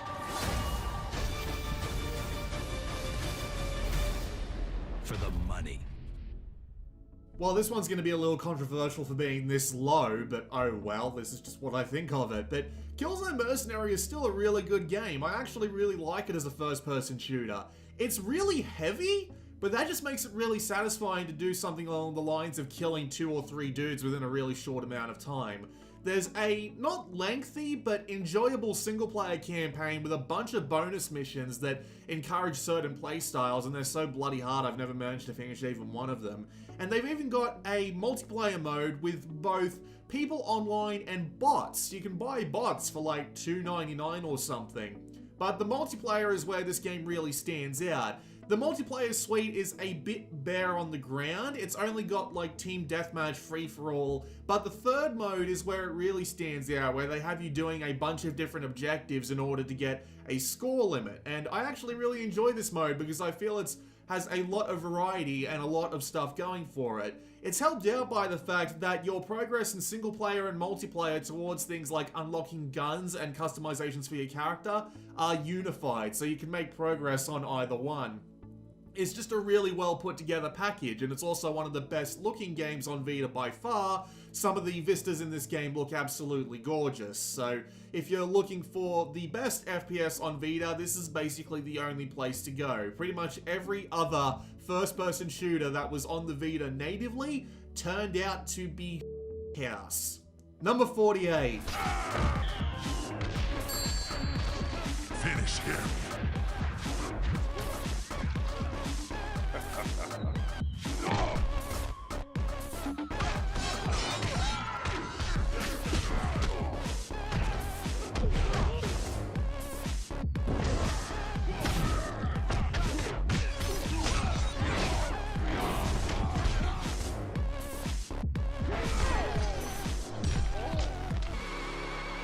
Mortal Kombat! Yes, this is the best Western developed fighting game on the Vita by far, and there's a multitude of reasons for it.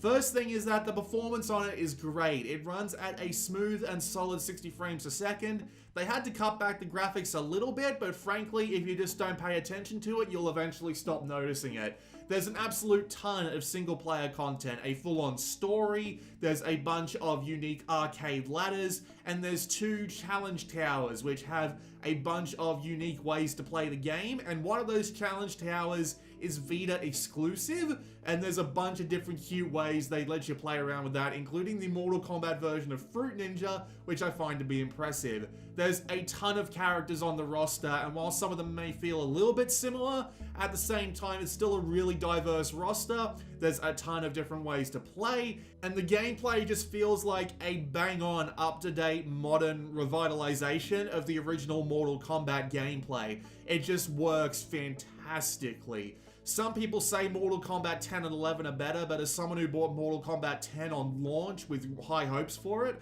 I ended up playing Mortal Kombat 9 even more after Mortal Kombat 10 came out. So if you're looking for a gory, filled with single player content fighting game on the Vita, you want to grab this one. This will keep you entertained for hours. Number 47.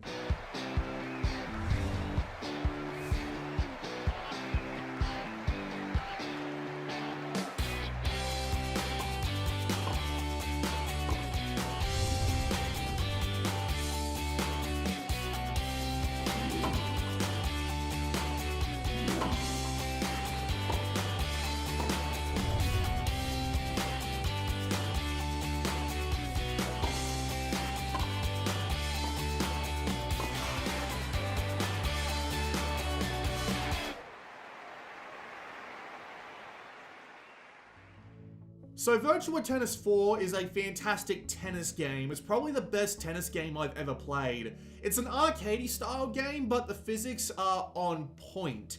It feels fantastic to swing the racket, there's plenty of shot types and plenty of players to play with that all feel significantly different from each other, so you need to change up your play style, and it's complemented by a ton of included modes. You've got your traditional arcade mode, you've got a world tour mode where you have to make a custom character and progress along a board using the random events to power up your character. You've got a bunch of extra included stuff on the side, like you've got touch controls and like an augmented reality mode and stuff like that. And the port itself is on point. Everything looks crisp and sharp. The frame rate in-game is just rock solid, and the controls feel 100% accurate. it doesn't feel like the game is screwing me because of a bad port. I always feel like I missed the ball because it was a mistake that I made. It's a really well put together port, and one of the few examples of this on Vita. It also came out on launch, which makes the whole thing even more impressive. Unfortunately, there's pretty much no way to get the game these days unless you go scouring on eBay. It got removed from digital stores years ago, and everybody knows that at this point, so the physical prices of copies have just been driven up spectacularly. But if you're looking for a really good tennis game on the Vita, there is no alternative to this. This is one of the best tennis games pretty much ever, not just on the Vita. Number 46.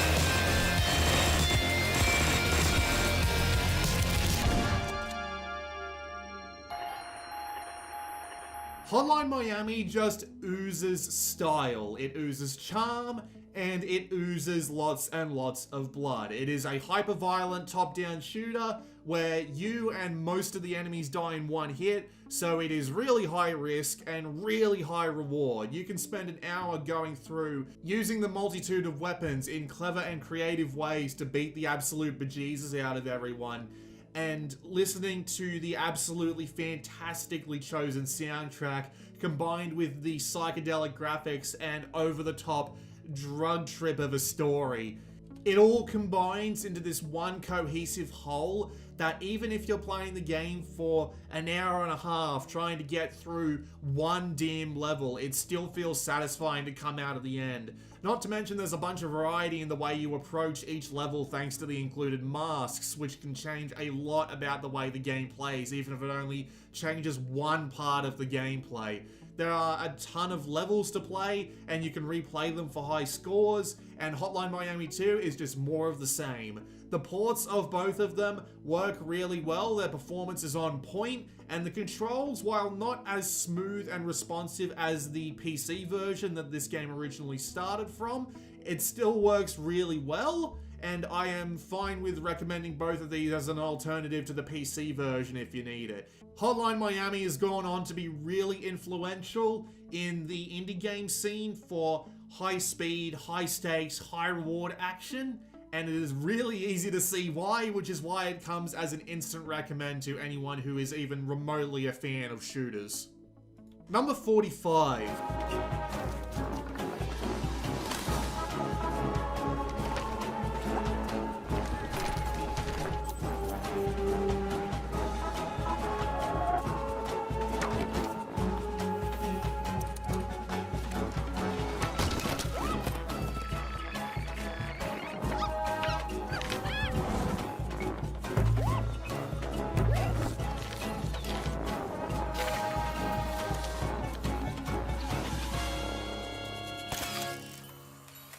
Here's the thing about Media Molecule. While their games are relatively simple on the surface, they always have this way of creating this childlike whimsy that in today's gaming market doesn't feel insincere in the slightest, and Tearaway is the best example of this. It's a guided adventure, it's very simple, and it'll only be a few hours, and it doesn't have much replay value, but it has got so much charm to it that you can't help but smile all the way through. All the little touches, like the little bits of the music that play up when you're doing specific actions, or being able to modify parts of the world just by drawing on the Vita itself, or by using some of the most natural integrations of things like the rear touchpad that you'll have ever seen in a Vita game. All of these little things just come together into a really nice little memory. And there are parts of this game that are just wonderful at creating a little bit of childlike innocence in an industry where it just doesn't seem to come through without like feeling like a joke on someone else's part.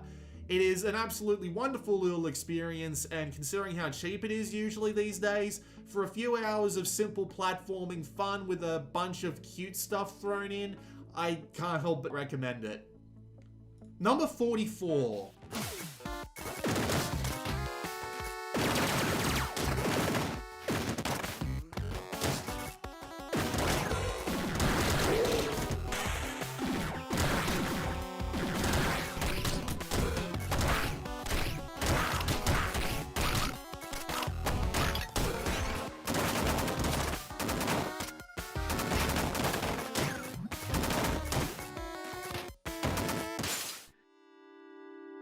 Down we go. So, Downwell is a really simple concept. It's another one of those roguelike things that everybody likes so much, but it plays with it in a really unique way by making your jump button also your fire button. So not only do you have to be really careful with the fire control, you also need to make sure you don't go plummeting to your doom by using up too many of your shots. It's a really unique concept that they play with in a lot of interesting ways. There's a good difficulty curve to it to make sure that you aren't particularly disadvantaged while at the same time not being particularly catered to. And the graphical style is really well done. It looks like a fancy Game Boy game, and I can't help but love the little tweaks and touches they've done to it, where it's only black, white, and red, which not only looks great, but it helps point out the really important stuff that you need to pay attention to. It's just a really well done concept in a really tightly tuned package, and it's hard to say no to it. Number 43. Looks like we got company, boys. Let's give them a warm welcome.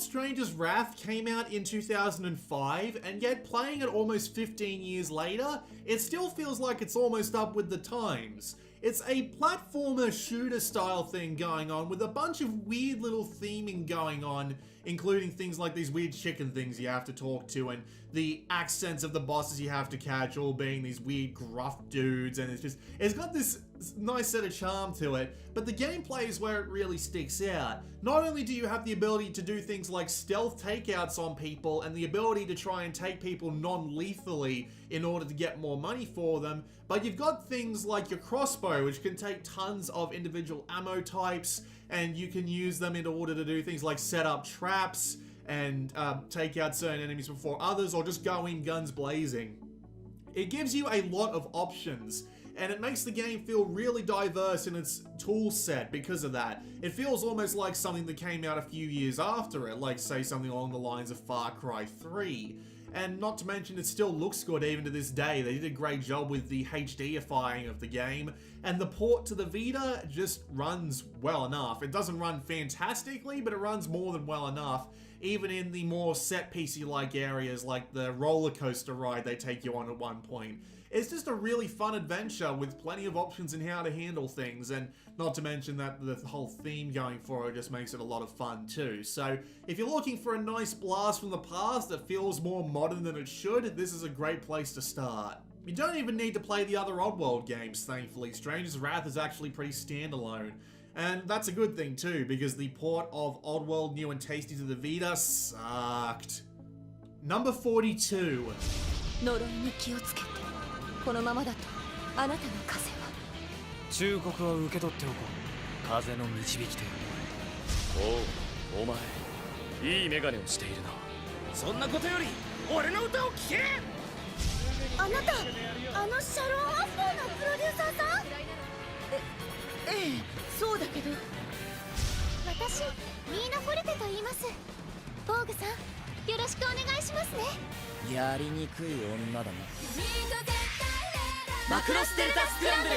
Idols crossed with mecha that can transform into jets. That's Japan, alright. Macross Delta Scramble is Art Dink's latest effort, and I absolutely love this whole series they've got going on, where it's a bunch of standalone missions with a complicated machine that you can upgrade over time, and this game just fulfills that in spades. The best thing about this game is being able to transform into the 3 different modes, the on-land mech, the halfway between thing, and the jet, and they all play very differently, and you need to get very good at swapping between them in order to take on all the missions. There's a ton of missions, there is a lot of action going on. They don't call it a Macross Missile Massacre for nothing, so there'll be tons of missiles and gun bullets and all sorts of things just flying all over the place, and every now and again a cute anime girl will be on screen to just cheer you on, keep you going. Can't help but love that. The game runs really well too. It is super smooth on the Vita, and the action just remains nice and consistently enjoyable because of that.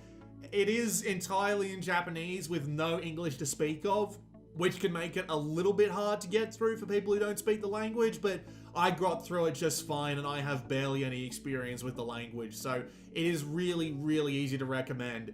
There are 2 DLC packs you probably want, by the way, so if you have the opportunity to get this on a Japanese language account, do that so that you can get the DLC, but even if you can't, I would still wholeheartedly recommend this as an import.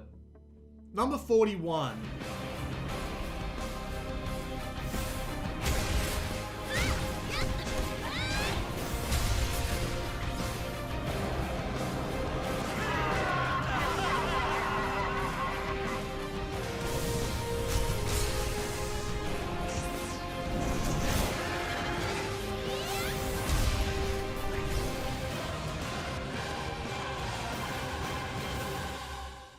Yep, here's another controversial one that definitely won't get me any angry comments. Oh well.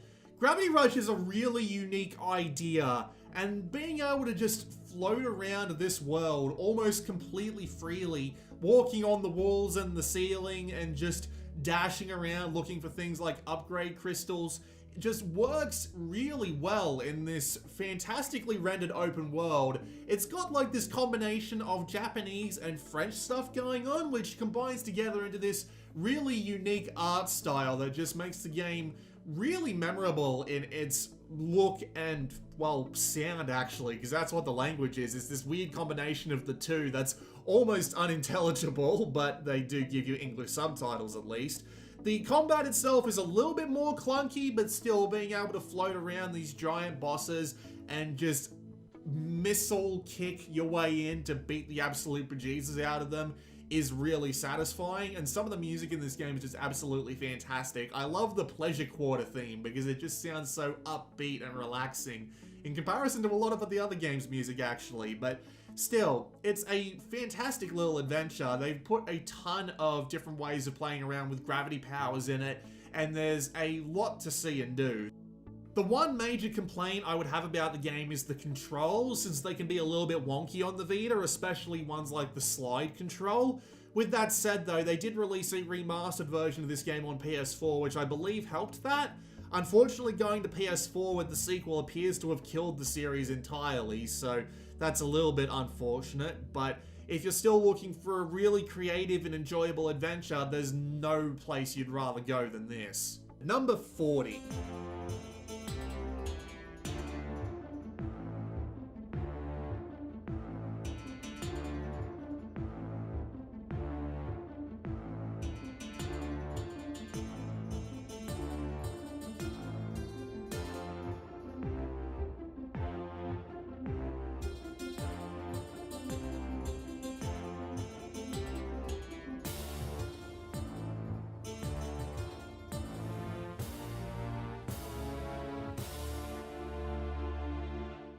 Papers, Please does two things really well: paperwork and moral choices. You're a border guard. You have to make sure that people are on the up and up when they're coming through your border station. And so to do that, you need to check their paperwork in accordance to the rules, which are not only kind of confusing at first, but they're constantly adding and changing new ones. It makes it really engaging because you have to try and memorize as many of the rules as possible and check all of the stuff on the paperwork as fast as possible, because if you don't make enough money, you're going to lose your family. But at the same time, there's a whole moral choice thing going on, where certain people will come up to you and say, hey, I'm suffering from so-and-so, I need to get through despite the fact my paperwork doesn't work. And it gives you that really interesting choice. Do I let them through and take a penalty to my pay? Or do I tell them to go away and leave them to whatever fate they may come through with? It is actually kind of sad. It is a really clever idea as well. And it makes you feel bad about whatever choice you decide not to go with. And there are a lot of different ways for the game to end. There are a lot of people who will cause you trouble. And there is this whole gloomy and oppressive atmosphere going on, which really works in the game's favor. It's a really clever idea, and this guy is well known for creating some really clever and out there ideas, as evidenced by the success of his latest game, The Return of the Obra Dinn, which is unfortunately not on the Vita. But yeah, best paperwork simulator 2000 and whatever year this game came out. Number 39. SD Gundam G Generation Genesis.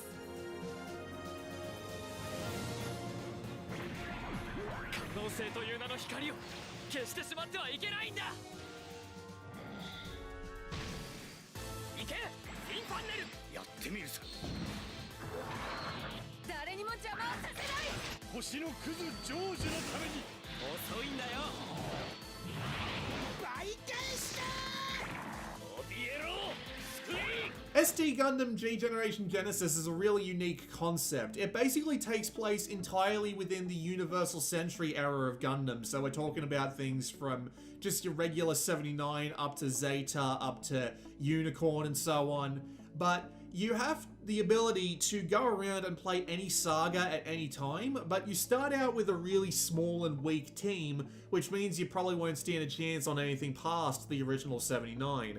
Using that small, weak team, you go into missions, you capture units, you upgrade your original ones, you get new pilots, you get better ships, and you use them all to deploy an even stronger army, and over the course of every individual Gundam story, you get an even bigger and bigger army. It's a really nice little gameplay loop they got going on. It's helped out by the fact that the strategy is really deep as well. You've got tons of unique units, each with their own unique weapons and stuff from the original shows or media that they came from, and they've got plenty of individual ways to be exploited, not to mention the upgrade systems, the fact that they've got individual pilots that can make them better, the fact that there are tons of ways to customize even things like SFSs, which are basically just flying platforms, or even the ships that they come in on.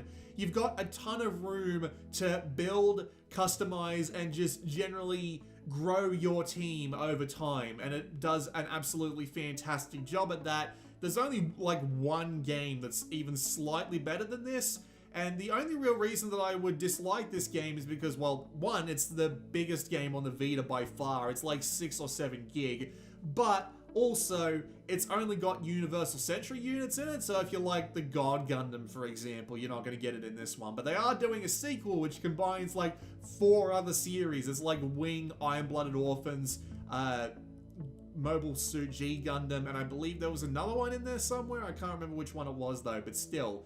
It is absolutely fantastic in the sense of slowly but surely building your team with familiar and enjoyable units. Not to mention, it's got the cutest little SD models that actually look really good on the Vita screen. If you need something that gives you that feeling of building your team with a bit of massive robots in there, then this will do you just fine. Number 38.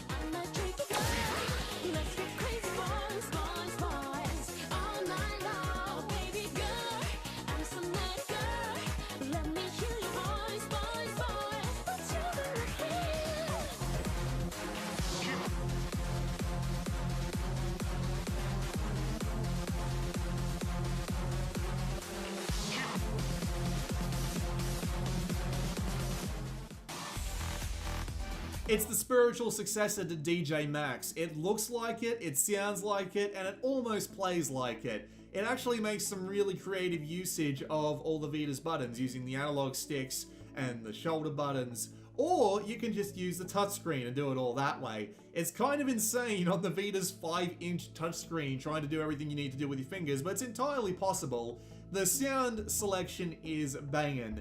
They did a really good job picking out the library on this one, and I personally love the idea of playing through 3 songs at a time. It works really well for that whole pick up and play aspect without making you get too sick of it. although there are plenty of standalone challenges off to the side that are incredibly difficult to pull off. I never really got much further than like a third in myself, but I still try sometimes if I can get up the urge to just throw myself at a brick wall over and over again. And there are plenty of other little things going on the outside too. Like the main thing is that you can buy these little upgrades or unlock these little upgrades that you can use to give you just that little bit of an extra edge to maybe try and get those challenges done or maybe get a slightly high score. It's also worth noting that the entire game is really well produced. It's just the UI and the overall gameplay and all about it is just really well put together. The only real downside to the Vita version is that it doesn't have all of the tracks. This game was released on other systems, and the other systems do actually have more songs to them, but not much in the grand scheme of things. As far as I'm aware, it's only like a dozen tracks compared to the 70 that are already there. So it's not the best rhythm game the Vita has, but it does absolutely sit in a comfortable second. It's easy to recommend if you're looking for a good rhythm game. Number 37. Everything they told us was a lie? What? Just as I thought. Now Murder took place in Makoto's In room. the bathroom, she didn't even have a chance to resist. This is bad. Just spit it out already. Why? How many times do I have to tell you? What are you saying? That's enough! Shut up! No one. Nobody's gonna give in to despair! Let's give it everything we've got! Just hold on! That can't be You're true! a liar! Wait, what? Coming! 2014! Pull the trigger! Danganronpa 1 and 2 are a really interesting concept. It's a bunch of kids locked into a school, each with their own ultimate talent, as in they are the top of the line in their particular fields, and they have to try and kill each other, and they have to take advantage of their skills to do that. It results in a bunch of really interesting murder mysteries where you have to go over all the evidence and just try and figure out who did what via a series of investigations, trials, and funny little mini-games. The games themselves are actually really well put together, their stories make sense, they have great characters in them, and there's a bunch of side content to help you learn about those characters once everything is said and done. So for a relatively well-rounded set of murder mystery stories, you can't go wrong with the original duology. With all of that said, there was a little bit more to it than that. There is the Ultra Despair Girls shooter spin-off, which I couldn't get any further than Chapter 2, and then there was the third game, which was just completely detached from the rest of the canon, and it also couldn't get me past like Chapter 3, so that's a little bit disappointing in that personal regard, but thankfully, Danganronpa 1 and 2 are still really good standalone stories, and are absolutely well worth the time if you need a little bit of murder mystery in your life. Number 36.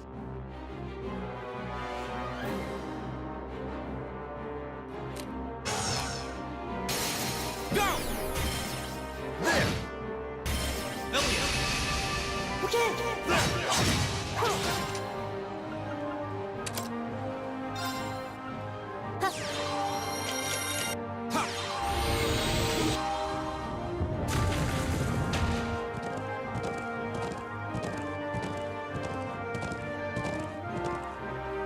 Trails is just impossible to describe in its sense of scale. The worlds are huge, they are filled with people who have unique things to say every time you come back to them. There are tons of quests, monsters, leveling, and people to fight. There are tons of events that can be had between your classmates, and the story continues over the games, not only in the sense of just in its own little saga, but it all takes place on a larger continent that encompasses things like Zero and Hour and the Trails in the Sky trilogy, and a bunch of other games that released in the past.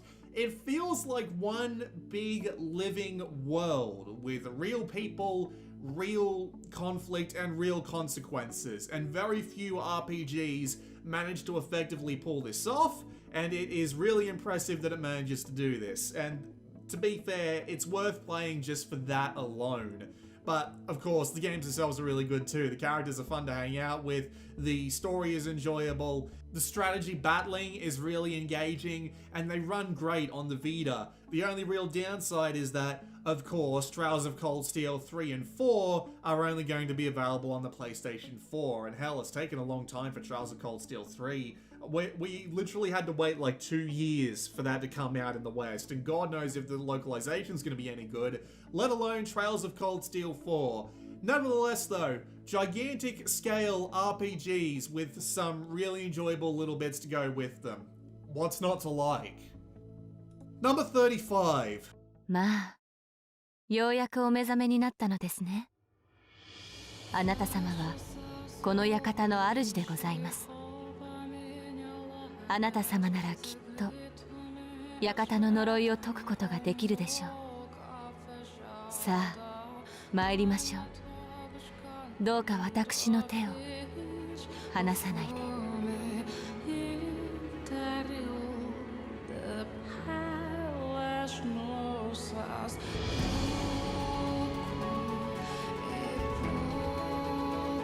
The house in Fata Morgana actually starts off really slowly, and that's one of its major down points, unfortunately.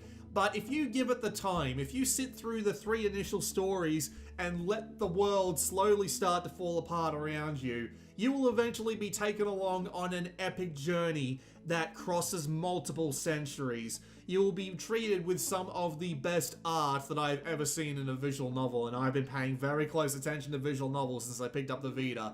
You will be treated to an absolutely fantastic soundtrack, and I absolutely love some of the sounds they made for A Requiem for Innocence. And there are a ton of characters to meet, each with their own backstories, each with their own ways they play into the earlier stories in the plot, and it is a massive payoff at the very end when they all get, well, I don't want to say what they deserve, but I do want to say what their fates have entwined them to be. It is an absolutely wonderful little tale, only brought down by one particular part in the middle, which I won't talk about, because frankly, if I don't talk about it, you might not care as much. So, if you are looking for an epic mystery that transcends time and space, not to mention a little bit of romance on the side, well, it is impossible not to recommend The House in Fata Morgana. Number 34.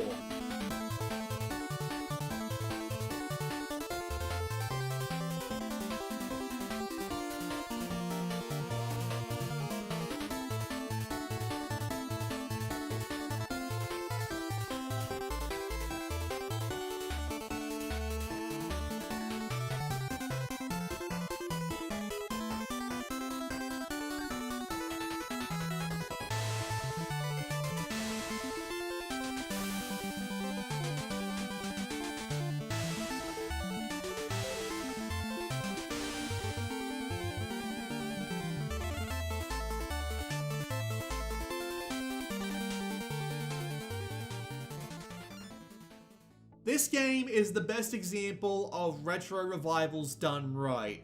Shovel Knight is so well polished, so well presented, so well sounding, so well playing that it is the perfect tribute to what came before it, while also throwing in the absolute best of the new in a way that isn't even remotely as frustrating those old games could be. It is the best of everything in one small package, and it's got a ton of content, a bunch of extra campaigns, and just tons of love and charm and just pure wonderful blissful retro platforming. And it is so good that it's even easy to recommend to people who've never played a Castlevania or even like a Mario game in their life. It is just that good. Like, let me just point out that he had a trophy included in Smash, an assist trophy. When you're that good, when you can convince people that have games like the original Castlevania people in them to at least be an assist trophy, you must be doing something right. Shovel Knight is absolutely wonderful at what it does, and it is very, very easy to say, go get it if you're looking for a retro revival that also brings along the best of what we've managed to accomplish in the past 25 years. Number 33. My obsession caused this great foulness. Now, like me, you are a part of this place.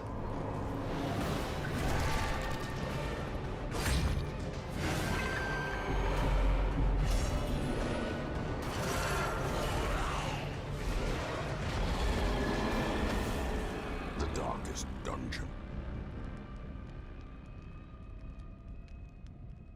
Darkest Dungeon is really simple to understand on the surface. It's a strategy RPG. You need to hire party members, build them up as best you can, and then send them into the dungeons.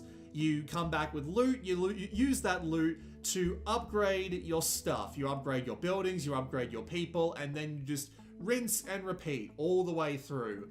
But the one thing that makes this game really stand out is just how much the game is willing to crush you underneath its foot.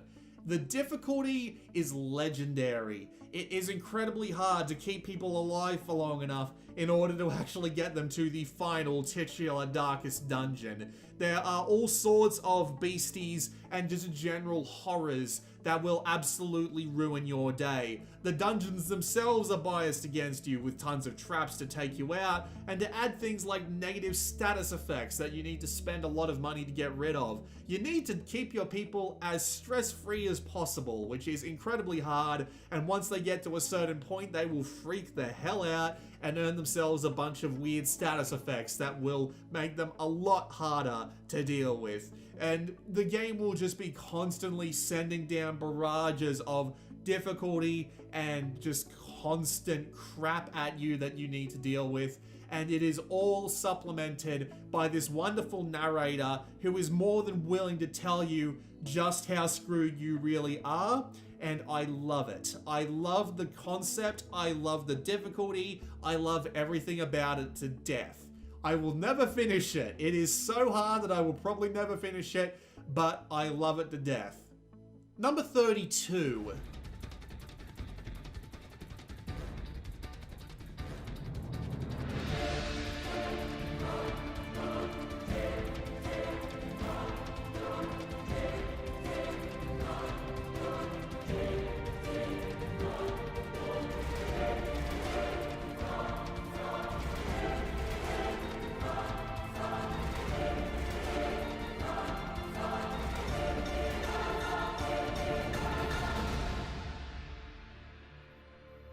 Shinobito 2 is jank. It is incredibly jank. It is hard to control. It is relatively hard to play because of it. But that is the one downside to what is arguably one of the most interesting and engaging ninja simulators I have ever played. You can be very stealthy, you can be very combat heavy, you have a ton of tools and utilities at your disposal, and you have pretty much free reign in not only what to do during the missions to accomplish your mission, but there's also this story going on where there are 3 ninja clans of war constantly giving themselves upgrades and new troops and stuff like that that you can actively both help and hinder, and putting them all against each other while secretly working to take down all 3 of them in the background is incredibly satisfying to do. It is a very satisfying ninja game because, well, to be fair, the best kinds of games that are games like ninja games, for example, are ones where it's hard to do things, for example in this game's control scheme, so that when you do manage to do the incredibly badass thing that gets you some really rare item or brings you to a goal that you are working towards with one clan or another, is the most satisfying thing in the world to do when it's not easy. And this game is the best example of that. You are not going to be able to find it these days because the physical release was quite rare and it was delisted from the PlayStation Store years ago, but if you do manage to find it, please give it a go. It is incredibly satisfying to be a ninja, and this is exactly what this game does best. Number 31. Isabella the Zombie has joined your group.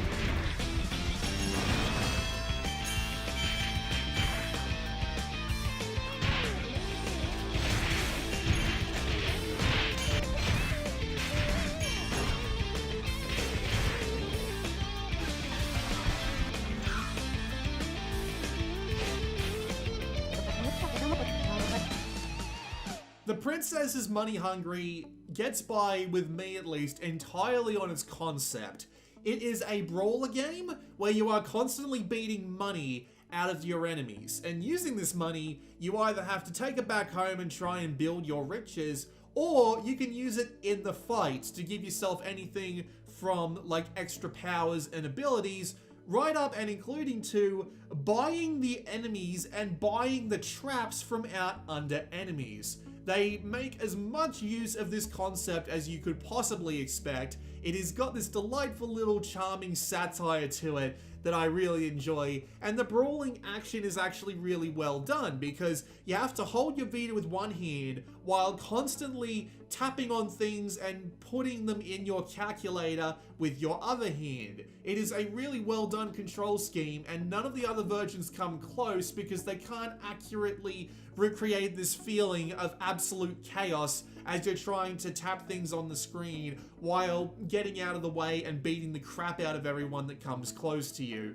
It's really satisfying when everything goes right. You buy out an enemy, you use his attack to keep people away from you while you buy out the traps on the level and set them all off under the boss's feet to create a massive explosion of money that you can then take back and spend to make yourself even stronger.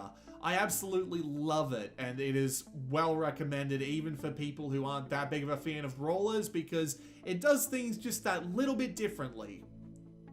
Number 30.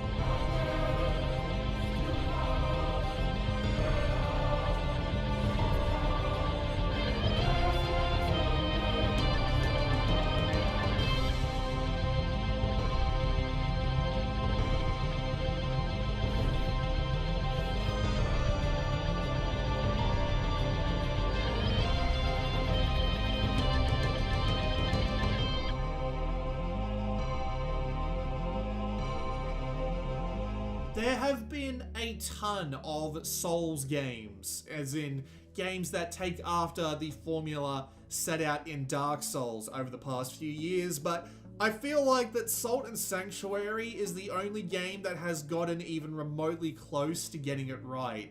The pacing of the combat, the overall quality of its theme and presentation, the level of secrecy to everything, the variety between all the different kinds of weapons and the bosses and just the general overworld. Despite the fact that it is a two-dimensional platformer with a couple of Metroidvania elements thrown in there for good measure, it maintains a sort of crown as being the best game to out-Souls Souls, or at least it gets really, really, really close to it, and I really appreciate it for managing to maintain everything that made the series great without taking it out in some weird direction like a couple of other games have been noted to do. These guys had pedigree, so they were very clearly capable of doing it. And don't worry, the difficulty is absolutely intact. I still haven't managed to finish it, so feel free to go and die and die and die again. Number 29. I am ready to obey thee. Spin the lands like The Tale of Sinbad and the Rocks. shoot the left. The theater awaits!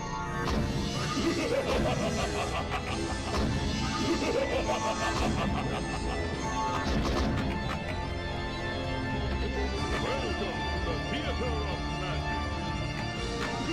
Pinball Arcade is the best pinball simulation I have ever played. It emulates real-world tables, so you don't get any of that sort of fancy stuff that you get included with Zen Pinball 2's fictional tables, but the game itself plays fantastically. The ball feels on point, the flippers feel great underneath the shoulder buttons, and their selection of real-world tables is wonderful. They have a bunch of the best older and newer tables available in the world, basically, and it is a really enjoyable time if you have all the tables.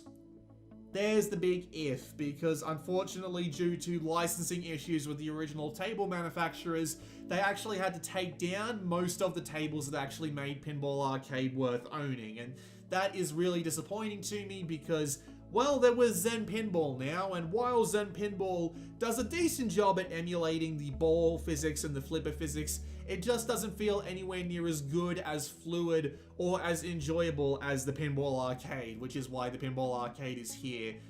So, I don't think they're ever going to get their former glory back, but for people who have access to all the original tables, Pinball Arcade will give you hours upon hours of fantastic pinball action, and it is definitely the one to recommend. Number 28.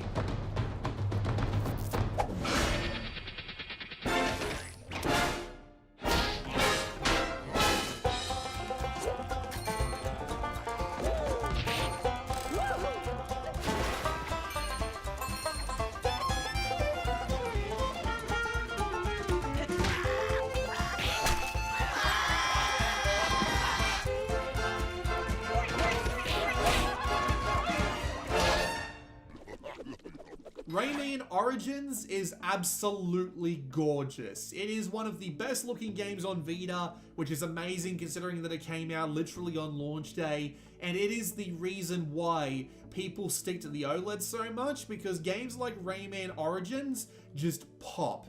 They are incredibly bright, colorful, fluid, and just look fantastic. But thankfully, it's also backed up by some really good platforming gameplay too.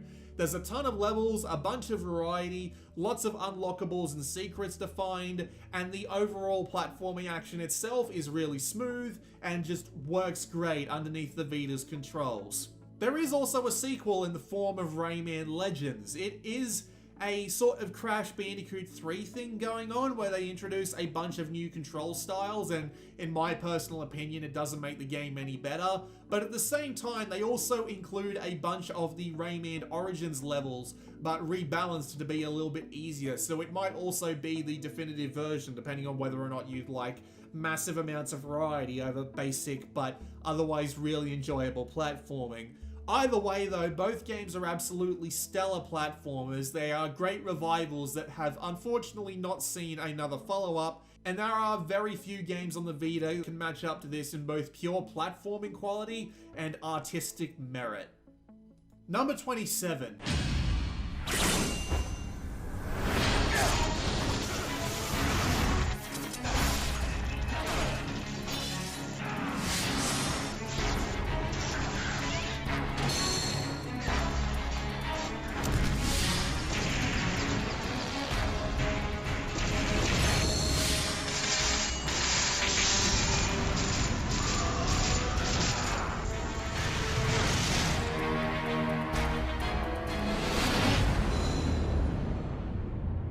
Before Souls came along, Ninja Gaiden, at least on the Xbox, was one of the best examples of three-dimensional action games with big bosses, lots of difficulty, and otherwise just smooth gameplay, and Sigma Plus is a fantastic port of that. It runs at a solid 30, the action is all there, all the content is there, tons of enemies to defeat and destroy, patterns to learn, and just general ass to be kicked.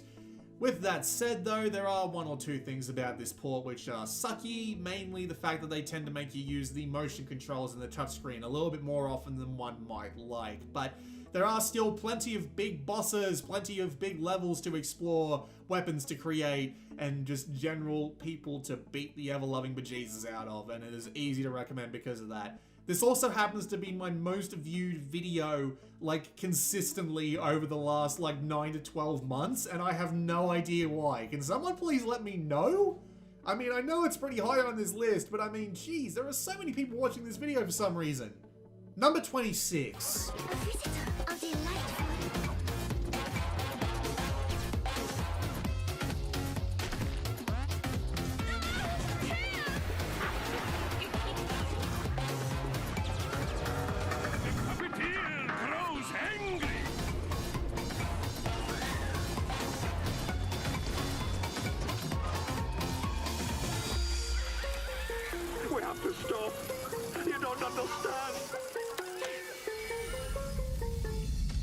There are two sides to Little Big Planet that you need to get absolutely right for it to work.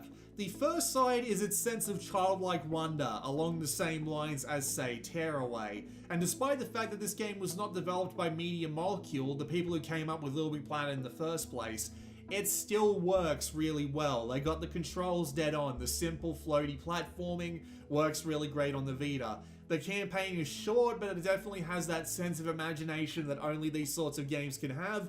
There's plenty of little included mini games that make use of the motion controls and the touchscreen and what have you, and Stephen Fry is voicing, because of course Stephen Fry is voicing. I would literally follow that man to the death if he was the Pied Piper. The second side of things is the level creation, in which you can create practically anything you like. Not just simple platforming levels, but practically full-on games as well. And there are plenty of those thanks to the fact that the creation tools are as fully fleshed as they are on the PlayStation 3, and they even had a few tricks that was new to the series at the time, like being able to save data between levels.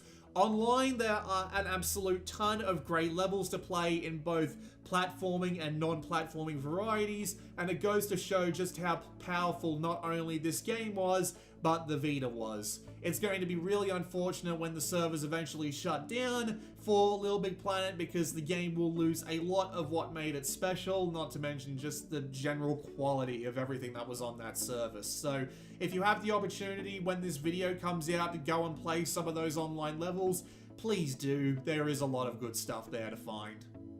Number 25.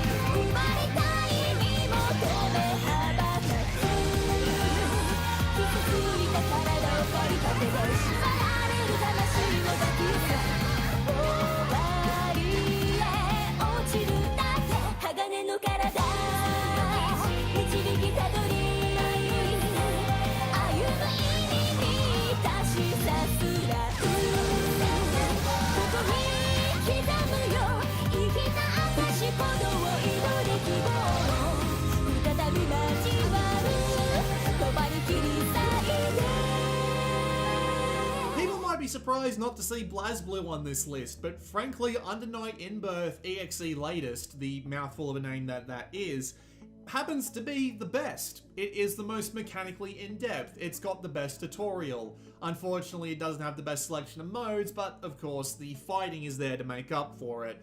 The amount of mechanics and moves and combos there are to learn is absolutely ridiculous. The game looks really good on the Vita, and the character selection, while smaller than, say, something like BlazBlue, is incredibly varied across the individuals. It's about time this series got the following that it deserved, mainly through showing up at EVO, but unfortunately it was a little bit too late to save the population of this Vita version. But it still happens to be the best fighting game on Vita by a significant margin, just due to its overall quality, polish, and just general gameplay. It's wonderful. If you're looking for the best fighting game on Vita, this'll do it, but beware, it is anime as hell. Number 24.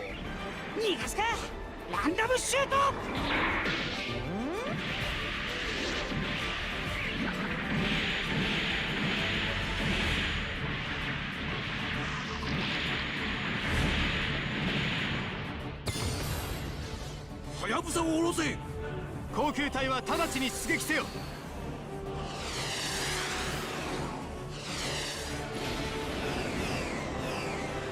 さて、お客さんを出迎える。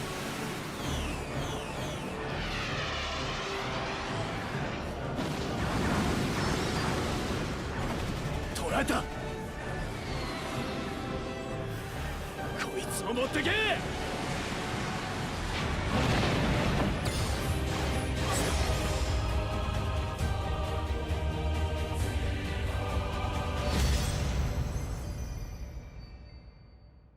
This could never happen here in the West, and that's why I love it so much. Basically, take a bunch of individual big robot franchises and stuff them all together, and this is what you get. It's a strategy RPG where all the individual stories play out, and they all come together to attack some universe-ending threat, and it is as glorious as it sounds. The English translations do a great job of bringing forth the text while also not being a localization nightmare like the Moon Dwellers was, and the massive amount of content. There's like 60 stages in each of these, but there's like at least 3 unique story branches you can go down in each one to get a bunch of different units and put together your dream team of massive robots to go and fight whatever is going on. It'll have your favorite series, like I personally prefer V because it has Space Battleship Yamato in it, and I love Space Battleship Yamato, but X is just as interesting. It'll introduce you to new series as well that I need to go and watch at some point in the near future, and the stories themselves are really entertaining and enjoyable just due to the fact that you've got all these interesting characters coming together all at once, and that's what makes it great. So if you're looking for literally just everyone pile in, this is the one that you want to have a look at. Number 23.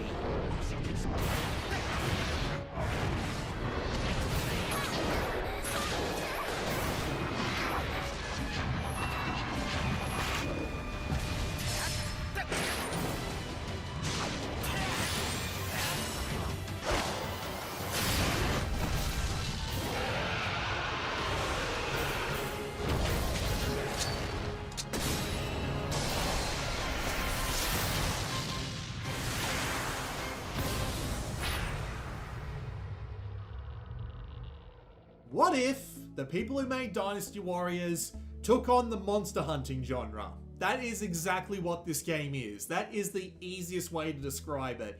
And it fills those shoes in spades. Kiwami and 2 are the same basic gameplay. You've got a bunch of different weapons, you've got a bunch of monsters to go and fight. Go fight them, please. There are plenty of like little systems going on around the outside to help boost you up. You have weapon crafting, you have resources to buy and sell, you have quests to do. But it's all the same basic thing, which is going and beating the crap out of monsters. And if you like Dynasty Warriors as just general beating the crap out of things gameplay, these games will also serve you nicely. Tukiden Kiwami was a bit more structured in the fact that it's got individual missions that you go out on. 2 is a little bit more freeform. You do have individual missions to go out on as well, but they give you a little bit of an open world to explore and things to go and fight in that as well. And that they're both perfectly fine. Picking either one is absolutely fine. They've all got a good variety in both monsters, weapons, and just general gameplay. So yeah, not the best hunting game on this list. We'll see that in about 2 videos, but still, it's a great pick up and just idly mash away while you're doing something else game, and they each have ridiculous amounts of longevity. Number 22.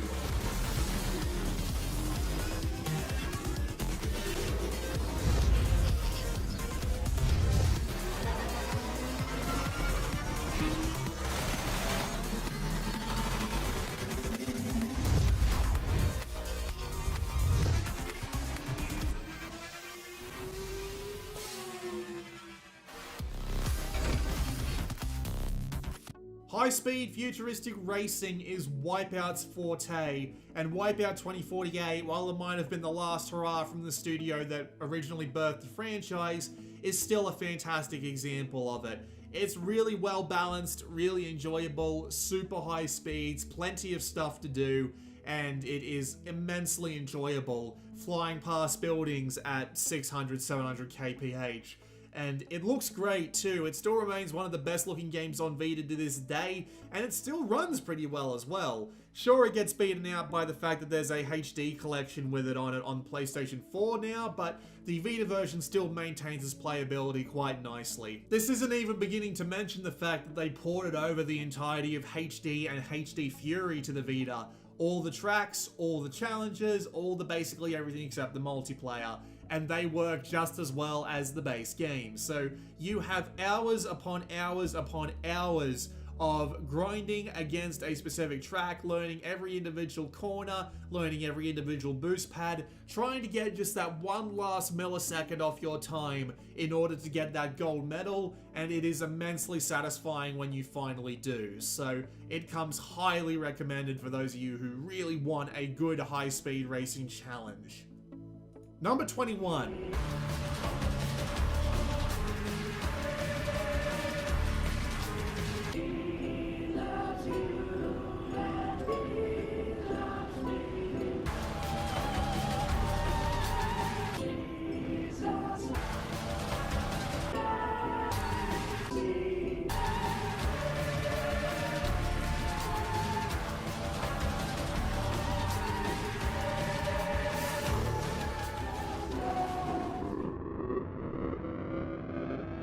The Binding of Isaac was one of the first games to popularize the idea of the roguelike mechanical formula, with permadeath, randomized runs, and a bunch of stuff to make going through those randomized runs all the more enjoyable. Not to mention being hard as balls to encourage you to continue on those randomized runs. And despite the fact that it was one of the first ones, it still manages to be one of the best. The gameplay is fantastic. There are a ton of individual items that can influence even the slightest amount of shooting or moving or even just playing the character in some way. There are tons of enemies and lots of bosses to fight, so the game's got plenty of variety.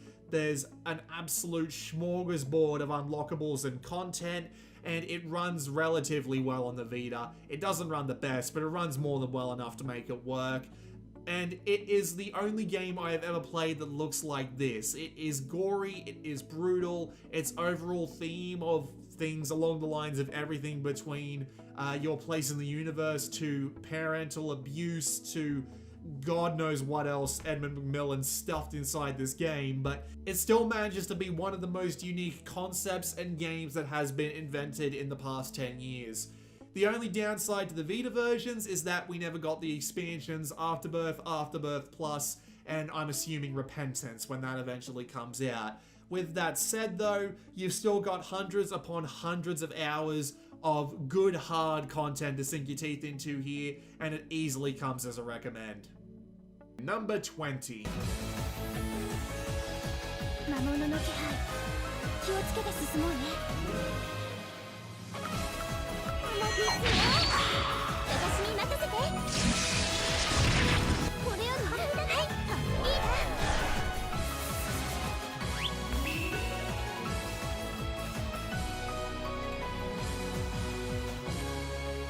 Dungeon Travelers 2 is actually pretty basic on the surface. It's dungeon crawling with fan service in it, but frankly it's really well put together, and that's what makes it stand out above pretty much every other dungeon crawler that came out on Vita, which is basically like 90% experience titles, but whatever. The gameplay is really in-depth. You meet a lot of companions who each have classes that can each divide into subclasses, and the game's looting mechanics and general dungeon crawling go really well to giving it that 80-hour or so playtime that it's got behind it, most of which is probably endgame, but I mean, there you go.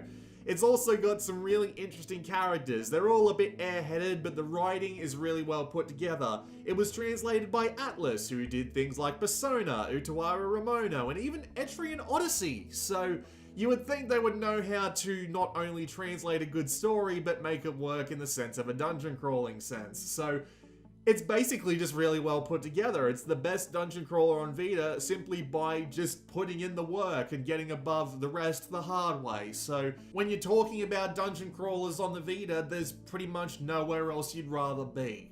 Number 19.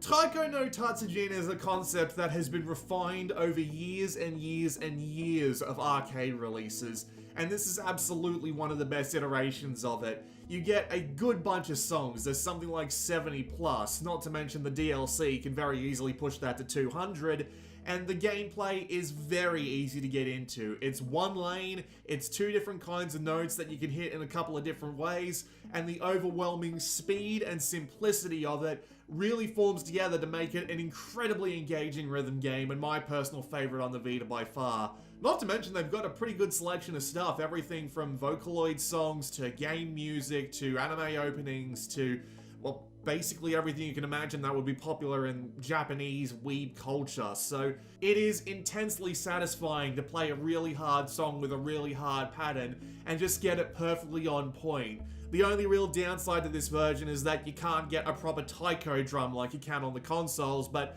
I am absolutely fine with just playing it on the console itself, whether it be I use the face buttons and the shoulder buttons, or a combination of some directions on either face buttons and the D-pad, or even the touchscreen, which actually does work relatively decently. So either way, if you're looking for a very simple but otherwise incredibly complex rhythm game with a ton of really good Japanese songs, this is the place you want to go. It is the best rhythm game on Vita. Number 18.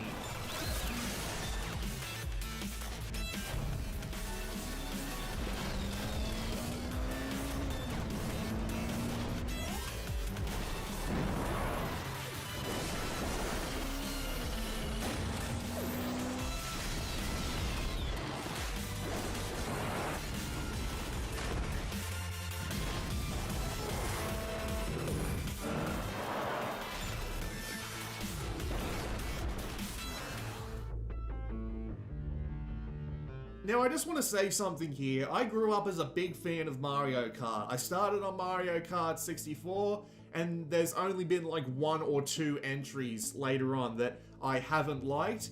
And even with saying that, Sonic and All-Stars Racing Transformed beats out pretty much every other Mario Kart game, except for Mario Kart 8 Deluxe, and even then it gets really close. The driving is really satisfying, and the tracks are incredibly unique thanks to the fact that they tend to morph after every single lap, so that racing through them feels like a fresh experience for a lot longer than any other Mario Kart game that I can think of. The transforming is really well handled and gives me some nice flashbacks to when Diddy Kong Racing was a thing, and each one handles significantly differently and needs a bunch of different sort of strategies to go with. It's got the best single-player campaign I've played of any kart racing game, with plenty of different individual modes, plenty of different, like, goals to go for, and not to mention at the very top end of the difficulty spectrum, it is very, very hard to keep up, which means it's got plenty of longevity in it, even for people who don't usually play kart racing games online. And of course it did have a good online mode, although nobody plays it anymore these days, which is an extreme shame, because if there's any game that deserves it, it's definitely this one. Still, all the single player content can absolutely keep you going for a fair few hours, which is why I recommend this version intensely. The only real downside is that some of the other versions, like the PC version, are more up to date on DLC characters and tracks, but you still get a good smattering of both in this version. Number 17.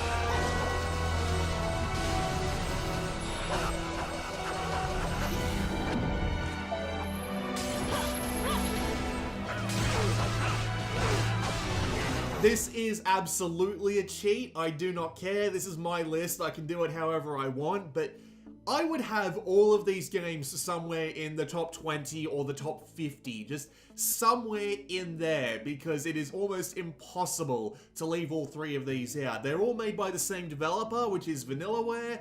One is a Japanese-inspired action game, one is a Norse-inspired action game, and one is a Western mythology-inspired dungeon crawler, and they are all fantastic. They all have great combat. They all look incredible. Their art styles are just something to behold, especially on an OLED Vita screen. And the overall length of their gameplay, along with the variety, thanks to the fact they've all got a ridiculous amount of selectable characters, each that play very differently, makes them all intensely enjoyable action titles. And literally throw a dart. It doesn't matter. Pick one and go. You will have a fantastic time either way. Number 16.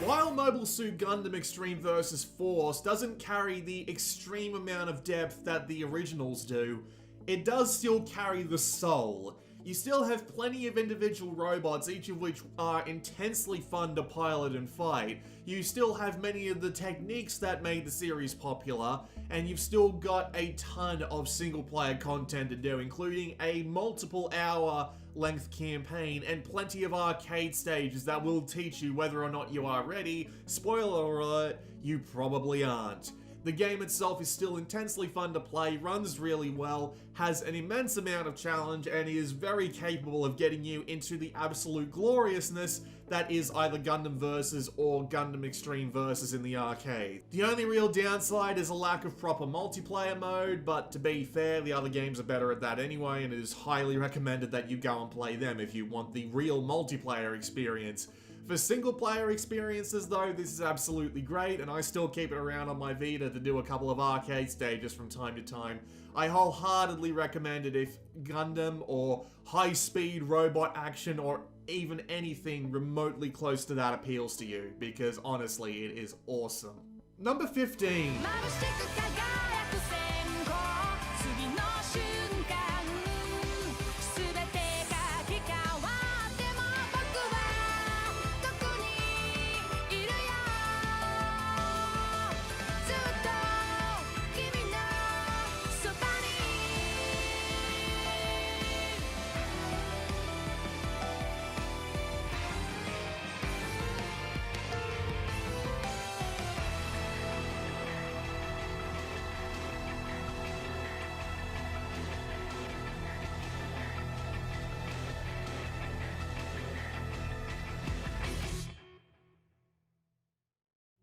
Steins Gate suffers from the one problem that all these visual novels have, in which that it starts out, the first half at least, being a bunch of weirdos meeting up, being weirdos together, and being absolutely lovable in the process. I personally found myself quite enjoying it, but if you manage to get through that, you get a time travel story of ridiculous scale, you get a bunch of really lovable characters having terrible things happen to them and growing up a lot in the process, and you get a guy who thinks he can handle being hunted down by an organization that's hidden in the shadows, getting exactly what he asked for, and regretting it very heavily in the process. It's an incredibly enjoyable ride, and I loved every minute of it once I got to the very end of it.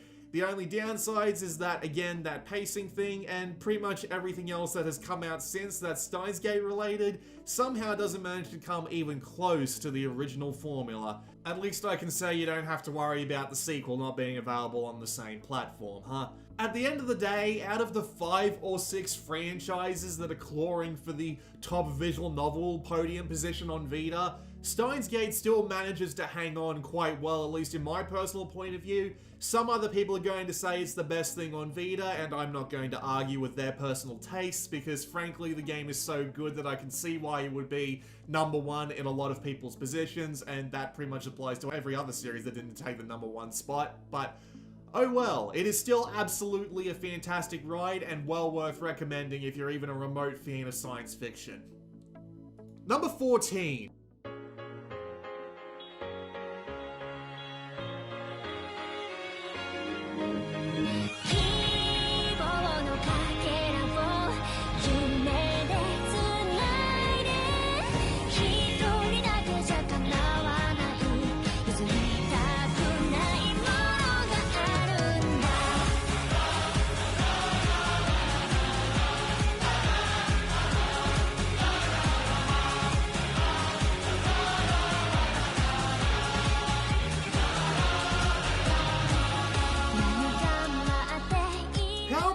Came completely by surprise to me. I wasn't expecting it to be even remotely good. It's got so much going against it. It came out like 10 years ago, as of this recording, in the United States, and flopped so hard that it just disappeared and never showed its face again. It is made by Konami, who have basically gone straight down the drain recently in the form of worthwhile games. And it is a baseball game. It is a sports game. So how could all 3 of these combine into something that I would find even remotely enjoyable? Well, here's the thing. It is incredibly in-depth. It's got tons of little ways to configure players. It's got its own little system for making them, which just really appeals to me in the form of these little traits that you give individual players that give them their own individuality. It's got tons of modes to play through. You can create players in some modes and transfer them into other modes. And some of the modes that it comes up with are really clever ideas for games, including the whole Power Pro Festival mode they introduced in 2016, which got a big overhaul in 2018, which makes this version the one to recommend. Not to mention all the other stuff it's got. Like, it's got all the official Japanese baseball teams with an impressive amount of detail. It's got tons of individual stats for each of them. It's got the ability to do things like make your own pitches, make your own cheering songs. It's got tons of options to customize the way you can play. You've got the ability to grab players from online and share your own players online. And the actual gameplay itself is this really well done blend of arcade and simulation that doesn't stray too far into either side of the field, and it works really well and is intensely satisfying to get a home run with. It's one of the best sports games I've ever played, and I can't even understand a word of it. If that doesn't give you an idea of just how good this series is, then please go and play it yourself. I wasn't even a fan of baseball when I played this, and I still absolutely love this title. Number 13.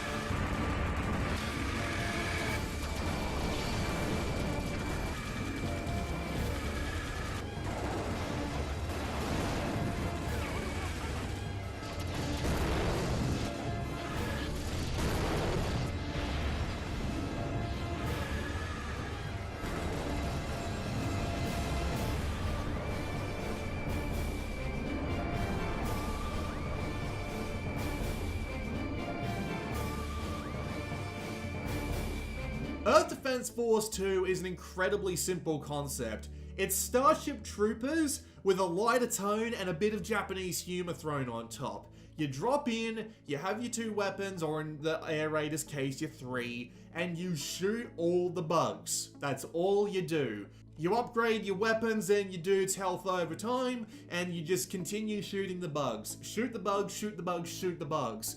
In comparison to a lot of games these days where they have a ton of like over-the-top extra systems that you need to deal with, going and playing something this simple and this straightforward can be incredibly satisfying, and it's clearly shown that it works with the overall popularity of the series skyrocketing recently with the performance of Earth Defense Force 4.1 and 5. And this version in particular beats the other game on Vita, Earth Defense Force 2017, because it has more missions, more guns, and an extra class in the form of the Air Raider, but he's actually pretty usable on the ground by himself. Some people complain that games where you turn your brain off and just shoot things mindlessly are bad just on the premise of it, but this game in particular has the right balance of campiness, seriousness, and just overall solid gameplay that it all works together spectacularly. Not to mention that this is the Vita version of Earth Defense Force 2, so it runs absolutely perfectly, and having just a gigantic wave of ants come at you and have it not drop a frame is one of the coolest things to be able to do, something you can barely even do with the PS4 version of like Earth Defense Force 5, so it is an absolutely fantastic game to just sit down and blow the absolute bejesus out of a giant ant with. Number 12.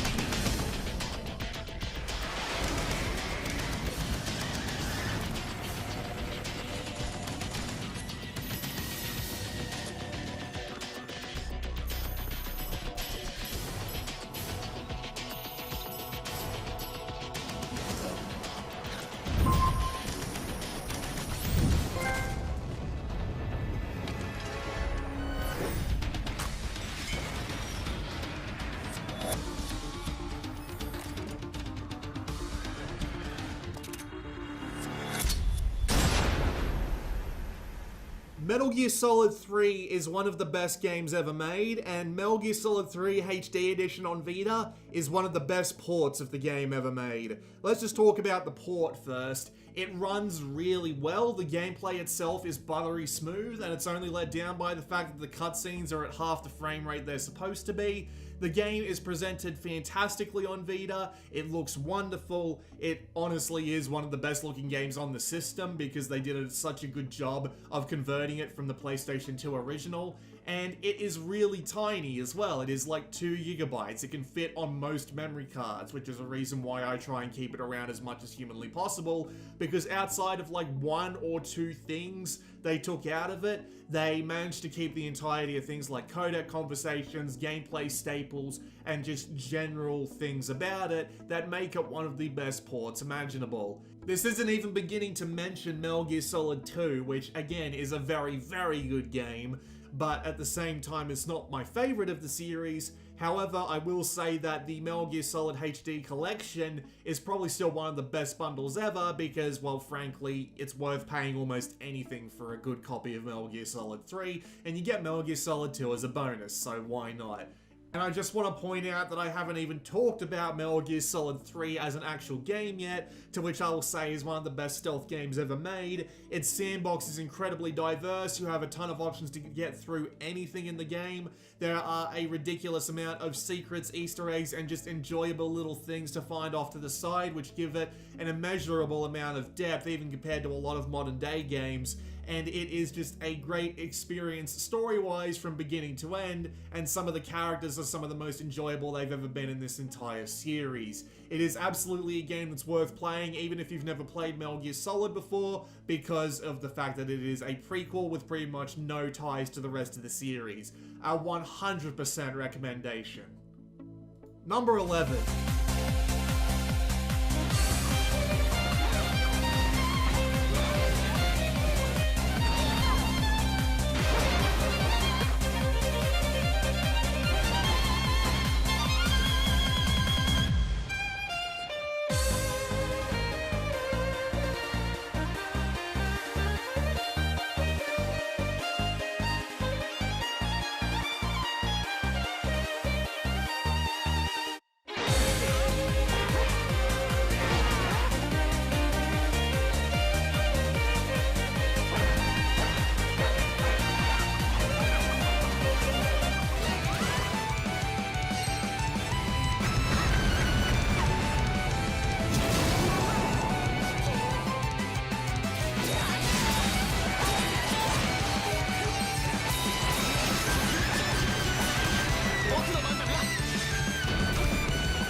It's a little hard to pick one game over the other in this case. They are both incredibly solid action RPGs, but East Memories of Celceta has a much faster pace, simplified gameplay loop, and is just generally a lot more immediate and in the action. Not to mention the overall quality of the translation is way ahead of East 8 for multiple reasons. East 8 has the gameplay become a lot more complex, there are a lot more things to do, and of course the entire thing goes a more full form of 3D, so it's a lot easier to explore, and the translation, while still being a lot better than it was before since this overhaul, is still a little bit wanting at the end of the day.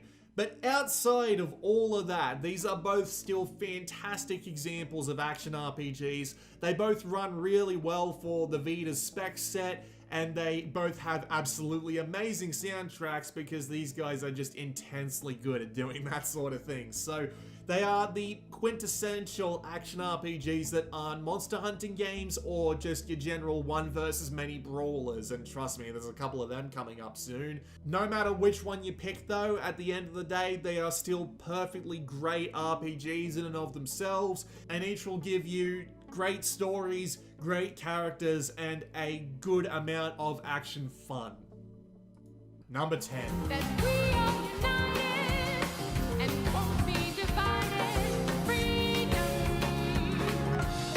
By working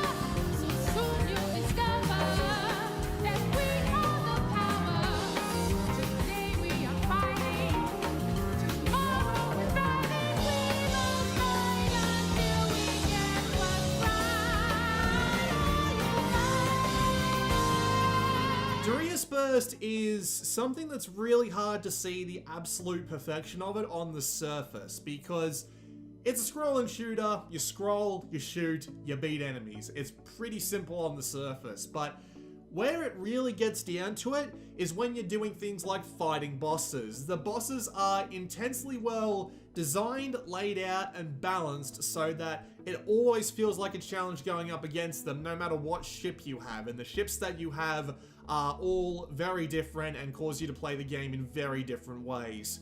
And I describe it as the Dark Souls of shooters, and I mean this very specifically. You do need to do those very specific things you do in Dark Souls, where you pay very close attention to the enemy bosses and attack when you've got an opening, and there are a bunch of mechanics based around this, including the ability to do a one-on-one gigantic half-filling the screen laser duel, and it works amazingly. It gives you the same sense of satisfaction that you get when you beat a Dark Souls boss very specifically. It's not like a game like Devil May Cry or Ninja Gaiden where you do get a sense of satisfaction, but it's that very, very specific sense that you get from games like Dark Souls, Bloodborne, Demon's Souls, Sekiro, etc. Because you know you did everything basically perfect to get there, and it is very satisfying to do. There is an absolute ton of content with lots of bosses, a ridiculous port of the arcade game where they make it in a 32:9 window that's just tiny on the Vita screen, but it still remains playable thanks to the fact that the game looks fantastic and they did a really good job with the graphical style. It's also got a pretty enjoyable soundtrack, although that bloody anime style opening song just doesn't have any fans whatsoever, including me, but it still manages to be one of the best scrolling shooters I've ever played just due to its overwhelming amount of polish, its perfectly balanced difficulty, and just a wonderful time in being a scrolling shooter. Number 9. Alright, let's get going.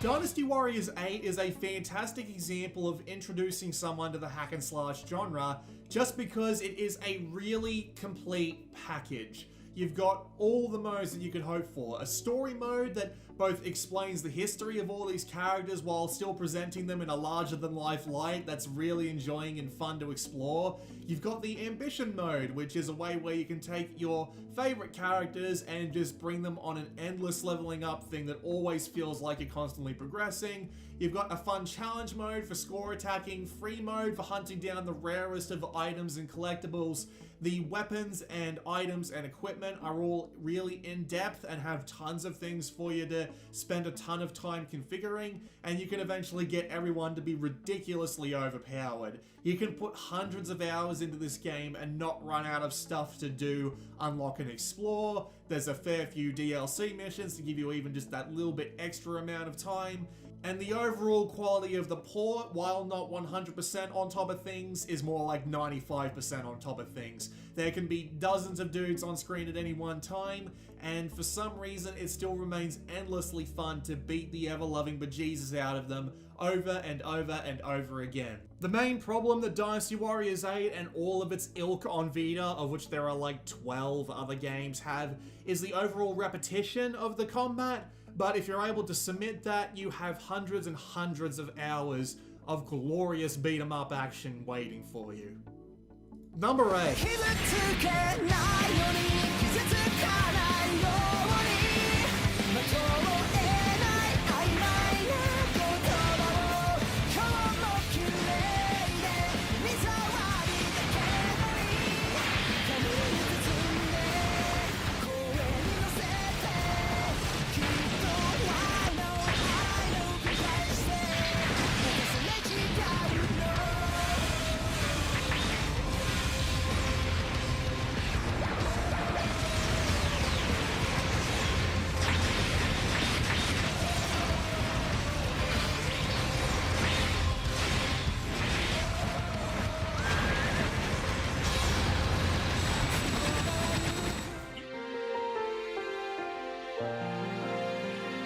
Gundam Breaker is the reason why I have hundreds of dollars worth of plastic model kits in my cupboard, because this game convinced me that it might actually be something worth going for.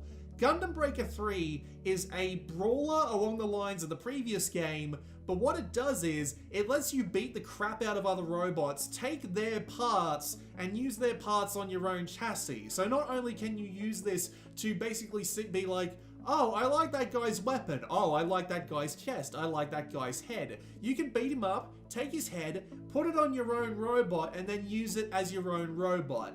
This level of customization, combined with the fact that the game is a Diablo-style dungeon crawler, where the parts are random, their rarity is random, the amount of like effects and things that they can do is also random, and the fact that there's over like 200 something unique robots to pull from means that your Gundam can turn out incredibly unique and play entirely differently from someone else's Gundam. And there are hundreds of hours of content here, thanks to the fact that they also released a version that includes all the DLC, known as the Break Edition. It's all on cartridge, so you can buy one cartridge and just go, and you'll have all the DLC with all of the suits, and there will be an absolute ton of things for you to do and see.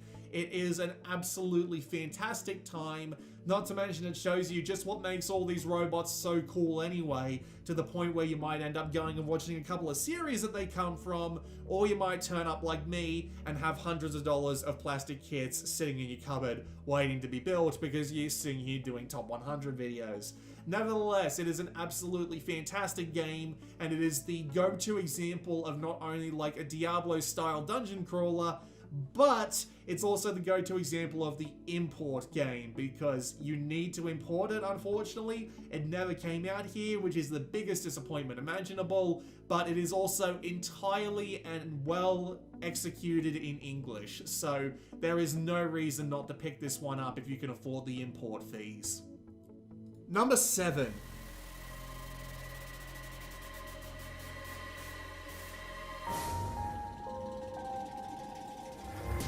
What the hell happened to me? Jumpy, are you alright? Hey, what are you two doing? Come on, aren't you coming? What do you mean to do to us? Try using your brain.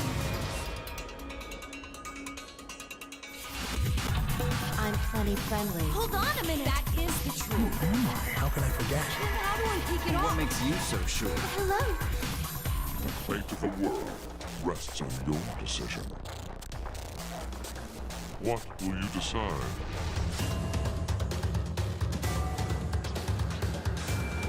Pleasant dreams. Had to be on here on some point, because this is the game that introduced me to the idea that visual novels might not be just boring text with like scrolling pictures from time to time.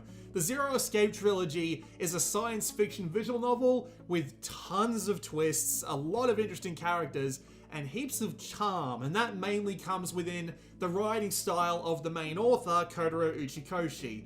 He has this really strange ability to explain to you a bunch of really interesting science fiction concepts without feeling like you're being lectured to, and then immediately swapping gears to some really off-kilter humor that never fails to get a laugh out of me no matter how many times I hear the jokes. Not to mention the fantastic soundtracks that go in the background of each of the games, and you just heard some of it right there. Seriously, the people who compose these games are bloody geniuses. They've also got these puzzle rooms going on, which are your traditional, like, Flash game style escape the room puzzles, but they're very fairly designed. They've got no red herrings, none of them do any sort of, like, overly ridiculous pixel hunting style of things, and there are no time limits, which makes them really satisfying to play and almost never frustrating at the end of the day. And there's a whole trilogy of them, and the game manages to maintain a pretty good length of quality throughout the first two games. The third game does kind of go down a bit, but again, it was the result of a fan campaign begging to bring the series back for its final entry, so that's kind of expected.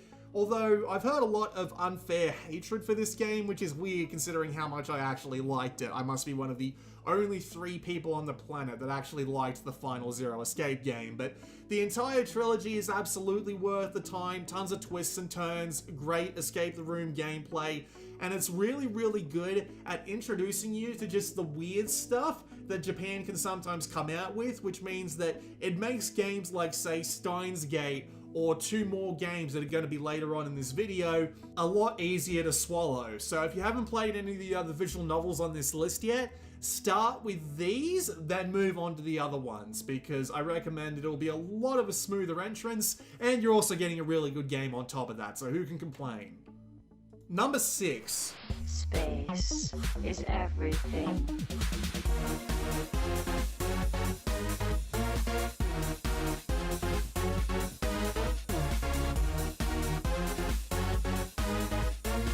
Space is everything.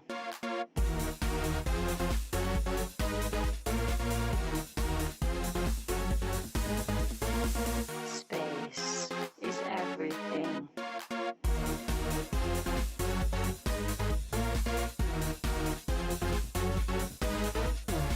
Space is everything. Space is everything. TXK is a perfect implementation of an arcade game. And I do not say perfect in this case lightly. I literally mean it. This game is the perfect implementation of the Tempest style of gameplay. The controls are buttery smooth, but at the same time are just that twitchy enough to make you need that absolute precision to really get in there. The amount of shots you can fire off is pretty big, but it's not overpowered enough to make you able to completely dominate the battlefield. The way it looks is really well tuned. It is one of the best looking games that you can get on an OLED Vita, bar none. Even with the overwhelming simplicity of the vector style graphics, it still pops. It looks wonderful. The soundtrack was expertly chosen and fits the style of the game amazingly. And the bonus stages, while they are fun to play, are the source of the only one problem that this game has, which is the fact that you can't turn the motion controls off at all. You have to keep your Vita as still as possible if you don't want to be using the motion controls. If you could turn off the motion controls, that would be it. It would be the perfect implementation of an arcade game, and to be fair, if you are very careful with your hands, it still technically is. It is an absolutely wonderful experience to just drop into and blow the crap out of some vector-based baddies, and it is also incredibly tiny, fits on any kind of memory card whatsoever, and it is just the best example of a pick up and play for 5 minutes game that you can get on the Vita. Number 5.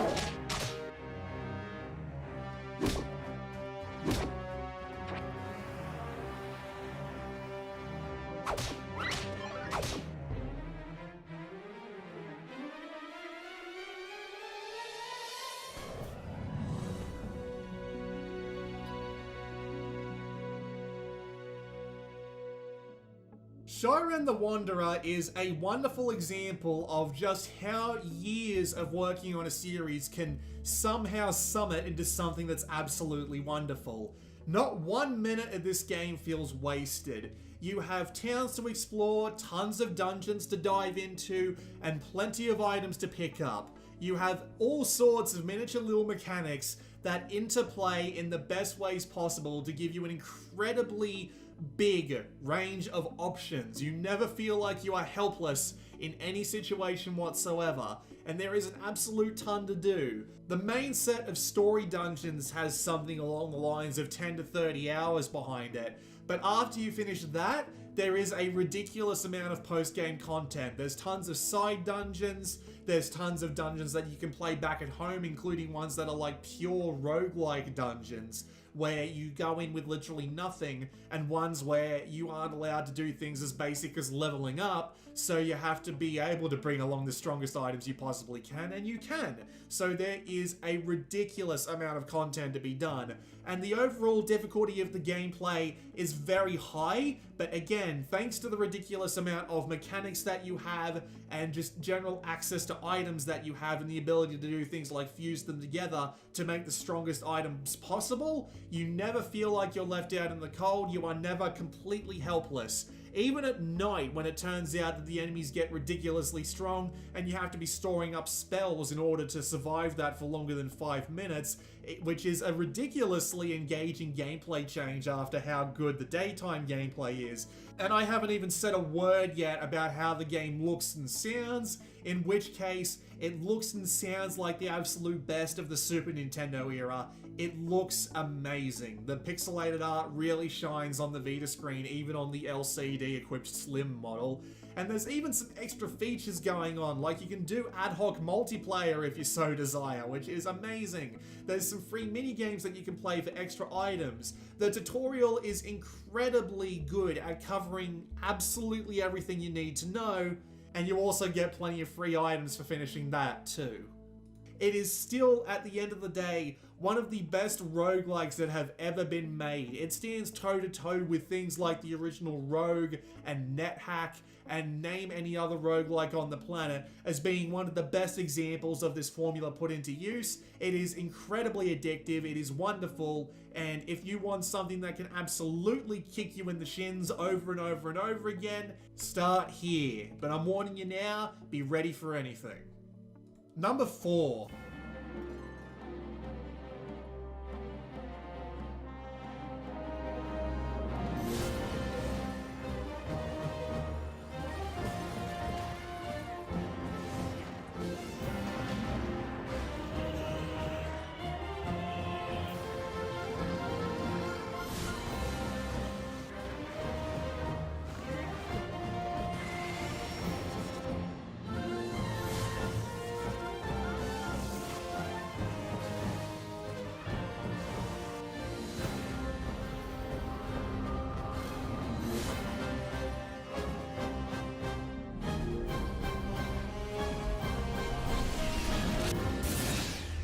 While it doesn't beat games like Monster Hunter on depth, it sure beats it on sheer theme. The overwhelming amount of archfiends that are based off real-world mythologies is amazing, not to mention they include a really great book for you to flip through with all of them in it to give you an idea of just where their inspiration came from.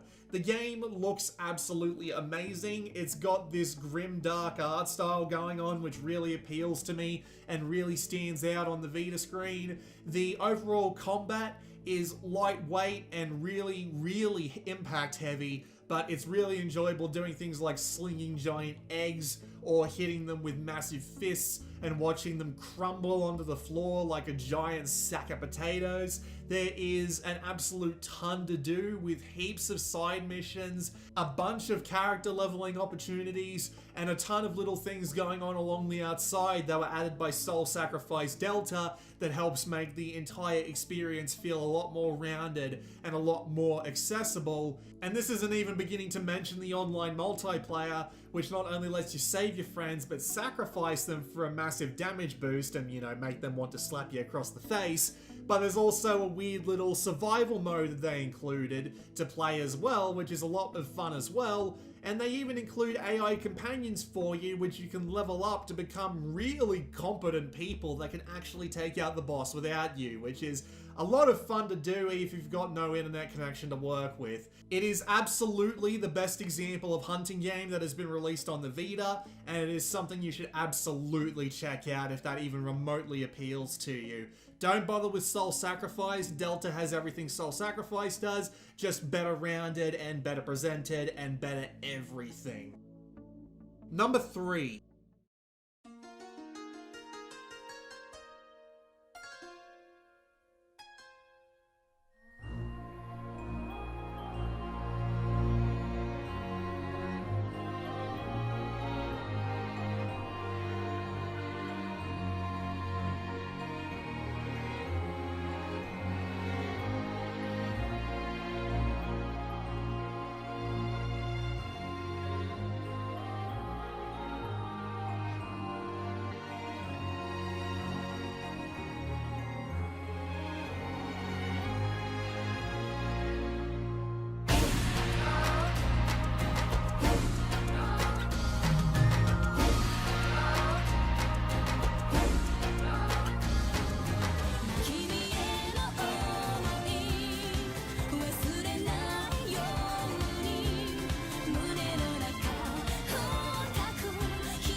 While the two games following this one and a fair few of the games before this one feel like journeys in and of themselves, none of them feel as particularly epic or all-encompassing as a game like Utawara Ramono does. The two games in the series that are out now, Mask of Deception and Mask of Truth, feel like one cohesive whole, and the 100-hour journey that you take when you play them is full of interesting characters, great events, lots of action, some really engaging strategy gameplay, and an absolutely encompassing world. This world is full of interesting things to see, tons of people that are really fun to meet, and a lot of concepts that take a long time to unveil and feel really satisfying as they do.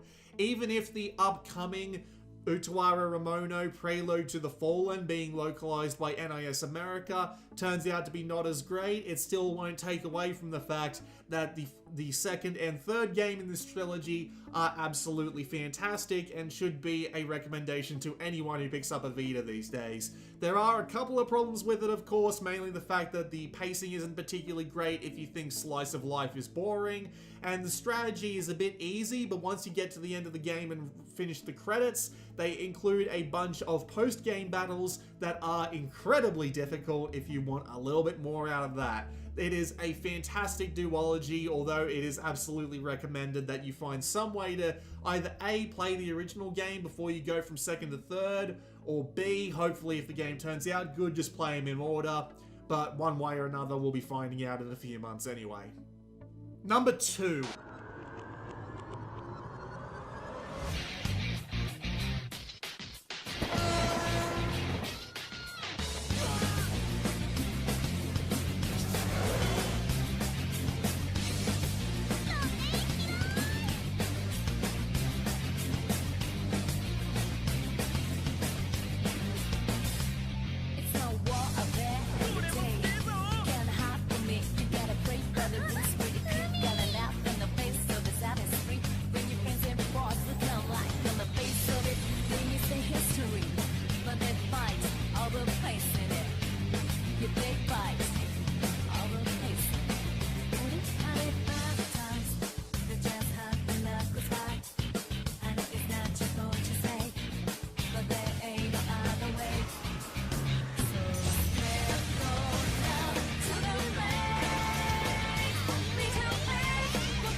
Now that I'm out of the nuclear bunker I had to hide in to make sure I didn't get raided for not having this at number 1, I can explain what's so good about this game, although admittedly, I don't think I really need to. It's probably because of the fact that this is at the top of every game of whatever on Vita list everywhere, so basically everyone's like, you know, told the best parts about this game already, but I'm going to try this as best as I possibly can. So it's an RPG, but it's very cleanly split into 2 parts. One part is a time management part in the real world, where you need to balance out things like your relationships with your friends, your studies, and part-time jobs, just to name a few things you need to take care of in order to allow you to go dungeon diving in the other side, which has a sort of 4 versus many RPG monster catching, managing, and fusing system with a ton of depth, a lot of dungeons, and a heap of upgrades over the original PlayStation 2 version that helps streamline the entire thing without dumbing it down.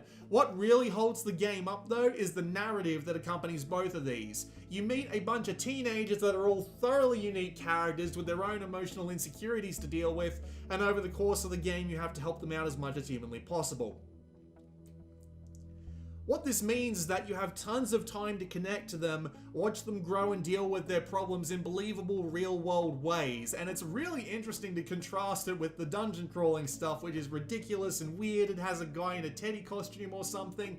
It's so strange, but that's just how it works. That's what happens. GalGun adds a bunch of events to the lineup that let you meet with all of these characters more often and do fun and interesting things with them as well to help you connect with them that little bit more. And when you combine the real-time management with the dungeon crawling, and put this narrative on top, it makes a wonderful cake. It means that you can spend hours upon hours exploring the dungeons, talking to your friends, trying to solve all their problems, and trying to save the world all at the same time, which this game does an incredibly good job at making look like the sort of absolute mess that would turn into if you left it to a bunch of teenagers. But oh well, that's just kind of what happens. So it is absolutely worth the time to go and play this. The only real downside is that there is a really long intro. We're talking like 10 hours, where it's incredibly linear and feels like you can't do anything except walk forward and press X.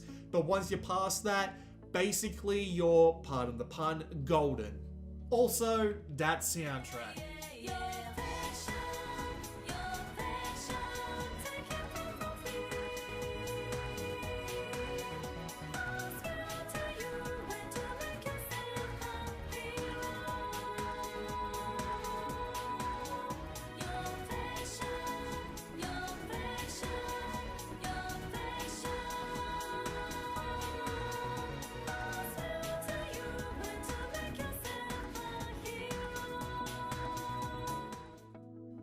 Well, ladies and gentlemen, this is it. We've been through 99 games and we're finally down to the top 1. And now I need to figure out how to do this without sounding incredibly nervous, because we all clearly know what it's going to be at this point. If you have been watching me for an even remote length of time, you know what's coming next. But I guess there's not much else I can say except number 1. Roll it.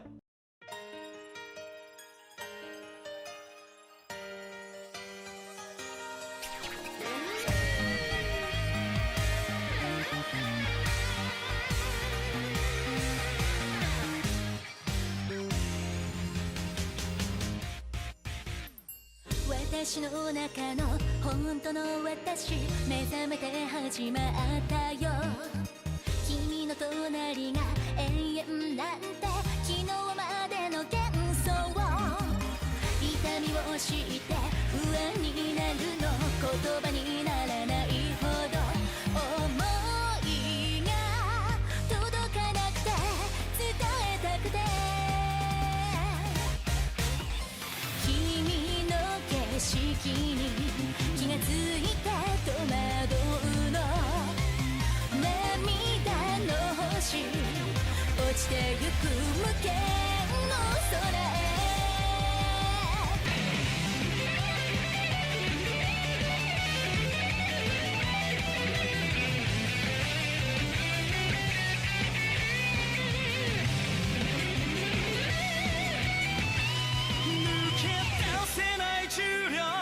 切り離したいバトス残響に混ざってて歌われたリーディ輪郭が歪んだって敏感な理想があって快楽より青目の自覚心は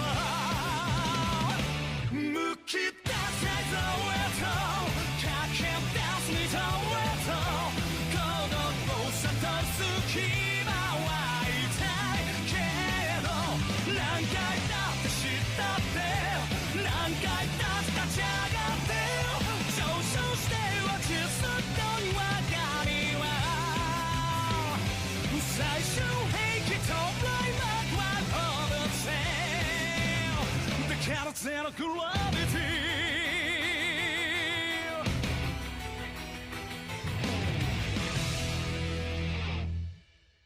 This is more of a personal tale than anything else, because I feel like a lot of what happened in the surroundings of me playing Muv-Luv, along with the actual game itself, really fed into why I have such good memories of this game.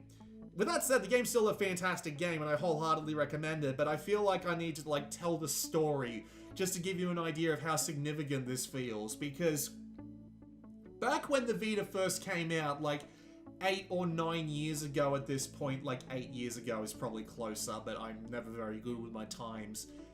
Muv-Luv is a game that I never would have even touched. I would have seen it on the shelf and I would have ignored it for the quote-unquote anime bullshit that it probably is.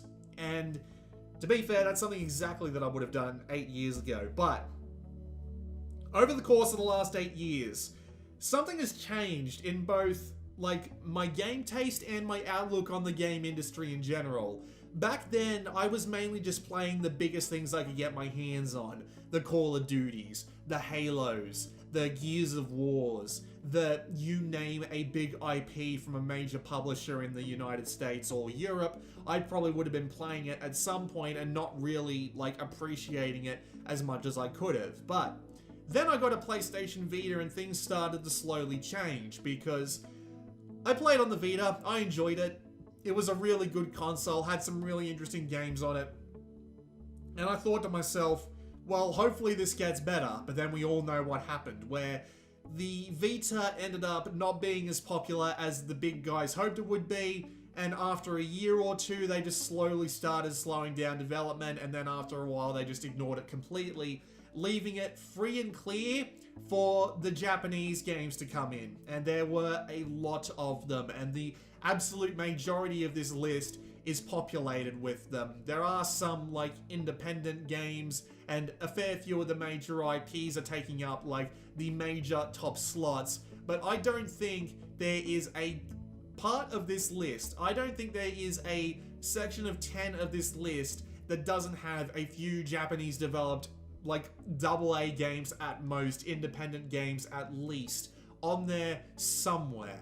Or at the very least, has some inspiration from those sorts of things. But over the course of the last 8 years, covering games for the Vita on YouTube, I have been slowly acclimating to Japanese games. I have been associating with their quirks. I have been putting up the defenses to the more weirder stuff that's going on. I've been very slowly but very surely getting used to it, to the point where a few years later, I had a bunch of Gundam models in my cupboards. I was more than willing to buy that Zero Escape physical thing, but I just didn't have the money at the time because GDI. I was thoroughly enjoying games like Persona 4 Golden, Soul Sacrifice, and then moving on to games like Ys and Shiren the Wanderer and Earth Defense Force and Dynasty Warriors, all without skipping a beat at those points. So even then, with the fact that I was fully aware of coverage of the Vita at the time and was paying attention to its games, I still never heard of Muv-Luv. It took an article on Gematsu that I posted to r/Vita for me to be well and truly aware of what Muv-Luv and Muv-Luv Alternative were, because they got a lot more traction to the Vita subreddit than I was aware of at the time. And I was thinking to myself at the time, alright, these games look pretty good. I'll grab them. I'll see what they're like when they come out. Thankfully, I didn't have to do that, because once they did come out, an email dropped in my inbox from P-Cube. I didn't ask for the game. I didn't send them an email saying, hey, can I have review code for this or anything like that. They just sent me an email saying, hey, here's review codes for Muv-Luv and Muv-Luv Alternative. Enjoy! And I'm like, huh, okay, why not? I don't see any reason not to do this. So I downloaded them onto my Vita, loaded them in, played them, and was basically a zombified husk for doing anything else other than playing Muv-Luv for hours upon hours of time. So the games themselves can take anywhere upwards to 100 hours, but I was going through them a fair bit quicker than that, so, you know, that's a thing. And I was putting out my rants and stuff like that as I was going. But man, I tell you, I haven't done that sort of thing, endlessly playing the same game, since Peace Walker. I haven't been doing something like that since I played the original Zero Escape game on DS. But it's really strange to me that I was hooked in so deeply into this one, despite some of the things about it that usually would have turned me off. So we'll start with the first game. We'll start with Muv-Luv. Muv-Luv is a trashy, Japanese, well and truly Japanese, romantic comedy. It is absolutely terrible by my old standards, but by my new standards, I really enjoyed it. All of the girls were interesting characters to meet. The art was well done. It's obviously older. The original Muv-Luv came out in like 2003, so it's obviously not as well detailed as, say, something that comes out these days would be, but the art was good enough to keep me interested, and the soundtrack was pretty good as well, and I generally keep it on repeat for more reasons than just the fact that the soundtrack is good, but we'll get onto that. But yeah, for the 15 or so hours that goes for, I enjoyed it. I thought it was good. It was obviously, like, a bit trashy, some of the jokes were over the top. It very clearly doesn't have a sense of, like, the real world, but once you get used to the fact that it's a wacky comedy more than anything else, you get used to it, you settle in, you enjoy it for what it is. Then we move on to Muv-Luv Unlimited, where things change pretty quickly. Aliens invaded 20 years ago, we're losing badly, we're within a couple of years of losing entirely, humanity has had to conjure up gigantic mechs in order to take them on, and Mr. I was just in a rom-com with like 4 wonderful ladies, gets dropped into this new universe without so much as a how do you do, and he has to get used to it immediately, and he gets the crap beat out of him time and time again for not being able to get used to it, and brings down all his friends, who have just so happened to be transferred into this universe as well. Personalities intact, but history is completely skewered by the fact that they've grown up in this entirely new world. And it's a really engaging sort of concept, and it's kind of disappointing that you can't look up the series now without this concept not being driven home, but at the same time, I feel like you need to do it to convince people to get through the romantic comedy side of things, because it does last a bit longer than some people might like. With that said, they don't really drop it during Unlimited, but at the same time it does take more of a backseat to this new world with a bunch of new things that need to be explained about it, how the technology works, how the main character got there, what the bloody hell he's going to do about it, and of course, you're on a military base, you have to learn to be military, and again, you get your crap kicked in all the time along the way. This is all set up without a word of a lie, despite the fact that this is all relatively enjoyable all the way through. This is all set up for what is the highest rated visual novel of all time on the visual novel database, which is Muv-Luv Alternative, where everything goes to hell in a handbasket. Everything changes. Everything changes. Everyone's characters gets opportunities to stand out from the crowd. Everyone has opportunity to have their big damn hero moment. Everyone has an opportunity to help the main character out of any particular pit he's in. The main character loses his crap more than once. Everything, political chicanery, characters losing anything and anyone particularly special to them. Everything goes to hell, and it is wonderful. Every step of the way, every character reacts exactly how you would expect them to. Everyone manages to maintain a skin of iron, a spine of titanium, and is absolutely wonderful to watch in action. Everybody gets the opportunity to grow, and so when the game decides it's time for them to leave, you feel the impact right along with the main character as he's suffering through all of these punches along with you. It is an absolutely wonderful example of character development in many, many different ways. And goddamn, by the very end when, well, I don't want to spoil anything, so I'm not going to, but once the epilogue hits, God, it hits you like a fire truck, followed by a freight train, followed by a goddamn airplane. It is an absolutely wonderful epilogue that just will emotionally drain you of everything you could possibly have, and it will leave you scrounging for more, which they are doing, but the only real downside is that it's not going to be on the Vita. The Photon Flowers and Photon Melodies collections are only going to be on PC at this point, but it is an absolutely wonderful ending to a trilogy full of romance, action, science fiction, and is just absolutely packed to the brim with fantastic examples of all three. And over the course of 100 hours, it never lost me. Not once did it ever lose me, and it is one of the best things I think has come out of Japan since the year 2000.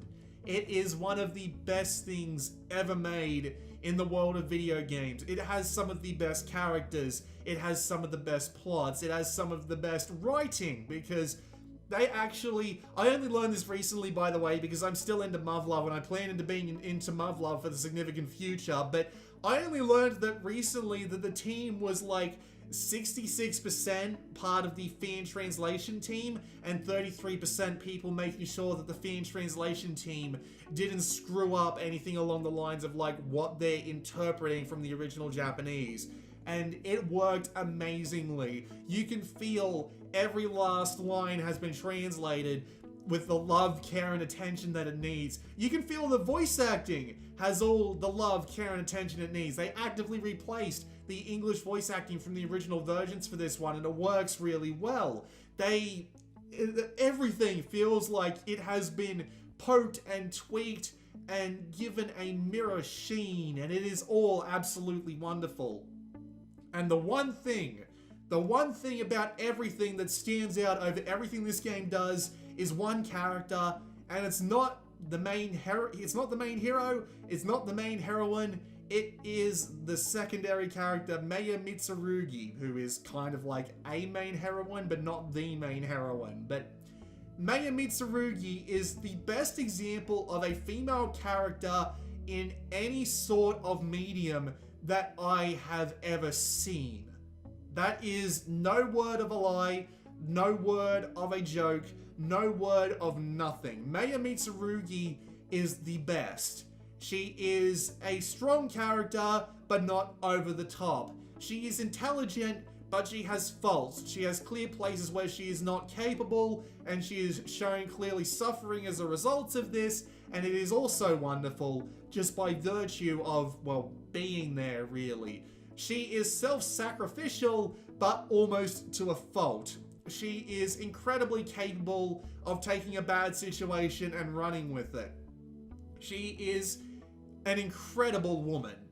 And over the course of the 100 hours that you get in Muv-Luv, Muv-Luv Unlimited, and Muv-Luv Alternative, you get to know her inside and out. And to be fair, if you're playing the plus 18 version, that's quite literal. But she is an absolutely amazing character from beginning to end, and she is the best female character I have ever met. When you come across a person who has basically either A, never played a video game in their life, or B, never appreciated a video game in their life, which is like most games journalists these days, and I wish I was even kidding about that, because this game got absolutely no attention in like the wider mainstream gaming industry, because I would have at least heard of it at some point. The fact that it took I'm pretty sure the only review I saw of this game on a mainstream website was Destructoid, and even then they loved it, so like what the hell, right? But the one character I can point to as being a good role model, a good female character, and suffering from like no negative traits whatsoever, and this is after having replayed the entire trilogy very recently, just to make sure that the game is as good as I remember, and spoiler alert, it is. The one character that matches all of these requirements is Maya Mitsurugi. She is the best female character I have ever seen in any medium, and she alone is worth playing this trilogy to witness her story, because she is just that wonderful. I want more of her. I want to see more of her. You could do a spin-off which is entirely like Maya Mitsurugi focused, and I would play it just to see more of Maya Mitsurugi. But thankfully, again, I am going to get to see more of that, but unfortunately the Vita isn't going to get to see more of that, because Photon Flowers and Photon Melodies, specifically Photon Melodies, which has basically the epilogue to the trilogy, is not coming out on Vita, and at this point there's no chance that it ever will. But yes, back to the story that I was telling. Once I had finished playing this game through, not only had I spent like at least 50 hours at this point going through the trilogy, but probably a fair bit longer, not only had I spent that time going through the trilogy, it was stuck in my head, and it's stuck in my head for weeks, and while it has waned just a little bit, it is still there. I still have Maya Mitsurugi wallpapers on basically everything at this point. I still have a Discord server that I am watching day by day, waiting for the release of Muv-Luv Photon Flowers.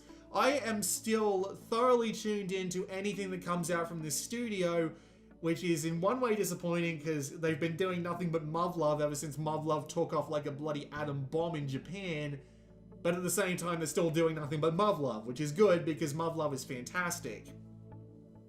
But the one thing I want to say about Muv-Luv, and the real reason it's here at number 1, the biggest reason why it's here as my number 1 Vita game, is because it made me feel better about the Vita. As I said before, after 8 years of slowly feeling my tastes change from like blockbuster Western AAA to basically anything Japanese I could get my hands on with high enough quality, playing this game not only topped off my just solid determination in the idea that Japan comes out with the best games bar none, and basically have for the biggest length of time, but it also topped off my journey with the Vita. Other than, say, The House in Fata Morgana and, the Utawara Ramono remake, there was basically nothing else coming out that could even come close to touching Muv-Luv, and even then, neither of them come close to touching Muv-Luv. They get close-ish, like they're on this top 100 list, so they definitely are good in their own right, but Muv-Luv just kind of topped off the Vita for me in the sense that this was a really good experience. The last 8 years have been great. I have absolutely enjoyed them to no end whatsoever, although technically there is an end at this point, but I have enjoyed my time with the Vita significantly, and this is just the capstone. It's the cherry on the cake. It's the celebration at the top of the Eiffel Tower once they finish constructing it. It is the signifier of both the beginning of the end and, well, the best thing we could have possibly hoped for. Nothing comes close to touching it, both before and after, and it also just finishes the Vita in a way that I am entirely satisfied with. I don't think it gets any better than this. So, I know I'm basically saying go play it at this point, but this is also a special case. If you feel like the Vita kind of ended on like a sort of sour note, where it was mostly forgotten by Sony and left to languish with basically all the Japanese companies holding it up for the longest length of time, do what I did. Learn to play the Japanese games. Start with some of the more like surface level stuff, you know, like Tukiden and Soul Sacrifice and all that. Move on to games like the Zero Escape Trilogy, Shiren the Wanderer, Utawara Ramono, Darius Burst, Gundam Breaker 3, and then once you've got that like shield to all the weird things that Japan has going for it, play Muv-Luv, Muv-Luv Unlimited, Muv-Luv Alternative, and I guarantee you, you will be thoroughly satisfied with the way the Vita went. It feels like, despite the fact it didn't even come out on the Vita originally in the first place, it feels like this is what it was leading up to, and it was 110% worth the time in my personal opinion. Not only am I walking away with one of the best games I have ever played under my belt, but with a thoroughly changed outlook on the industry, and a thoroughly improved taste in games, and I wouldn't trade the world for it at this point. That's what Muv-Luv gave me, and I am incredibly happy to say that it is my number 1 Vita game.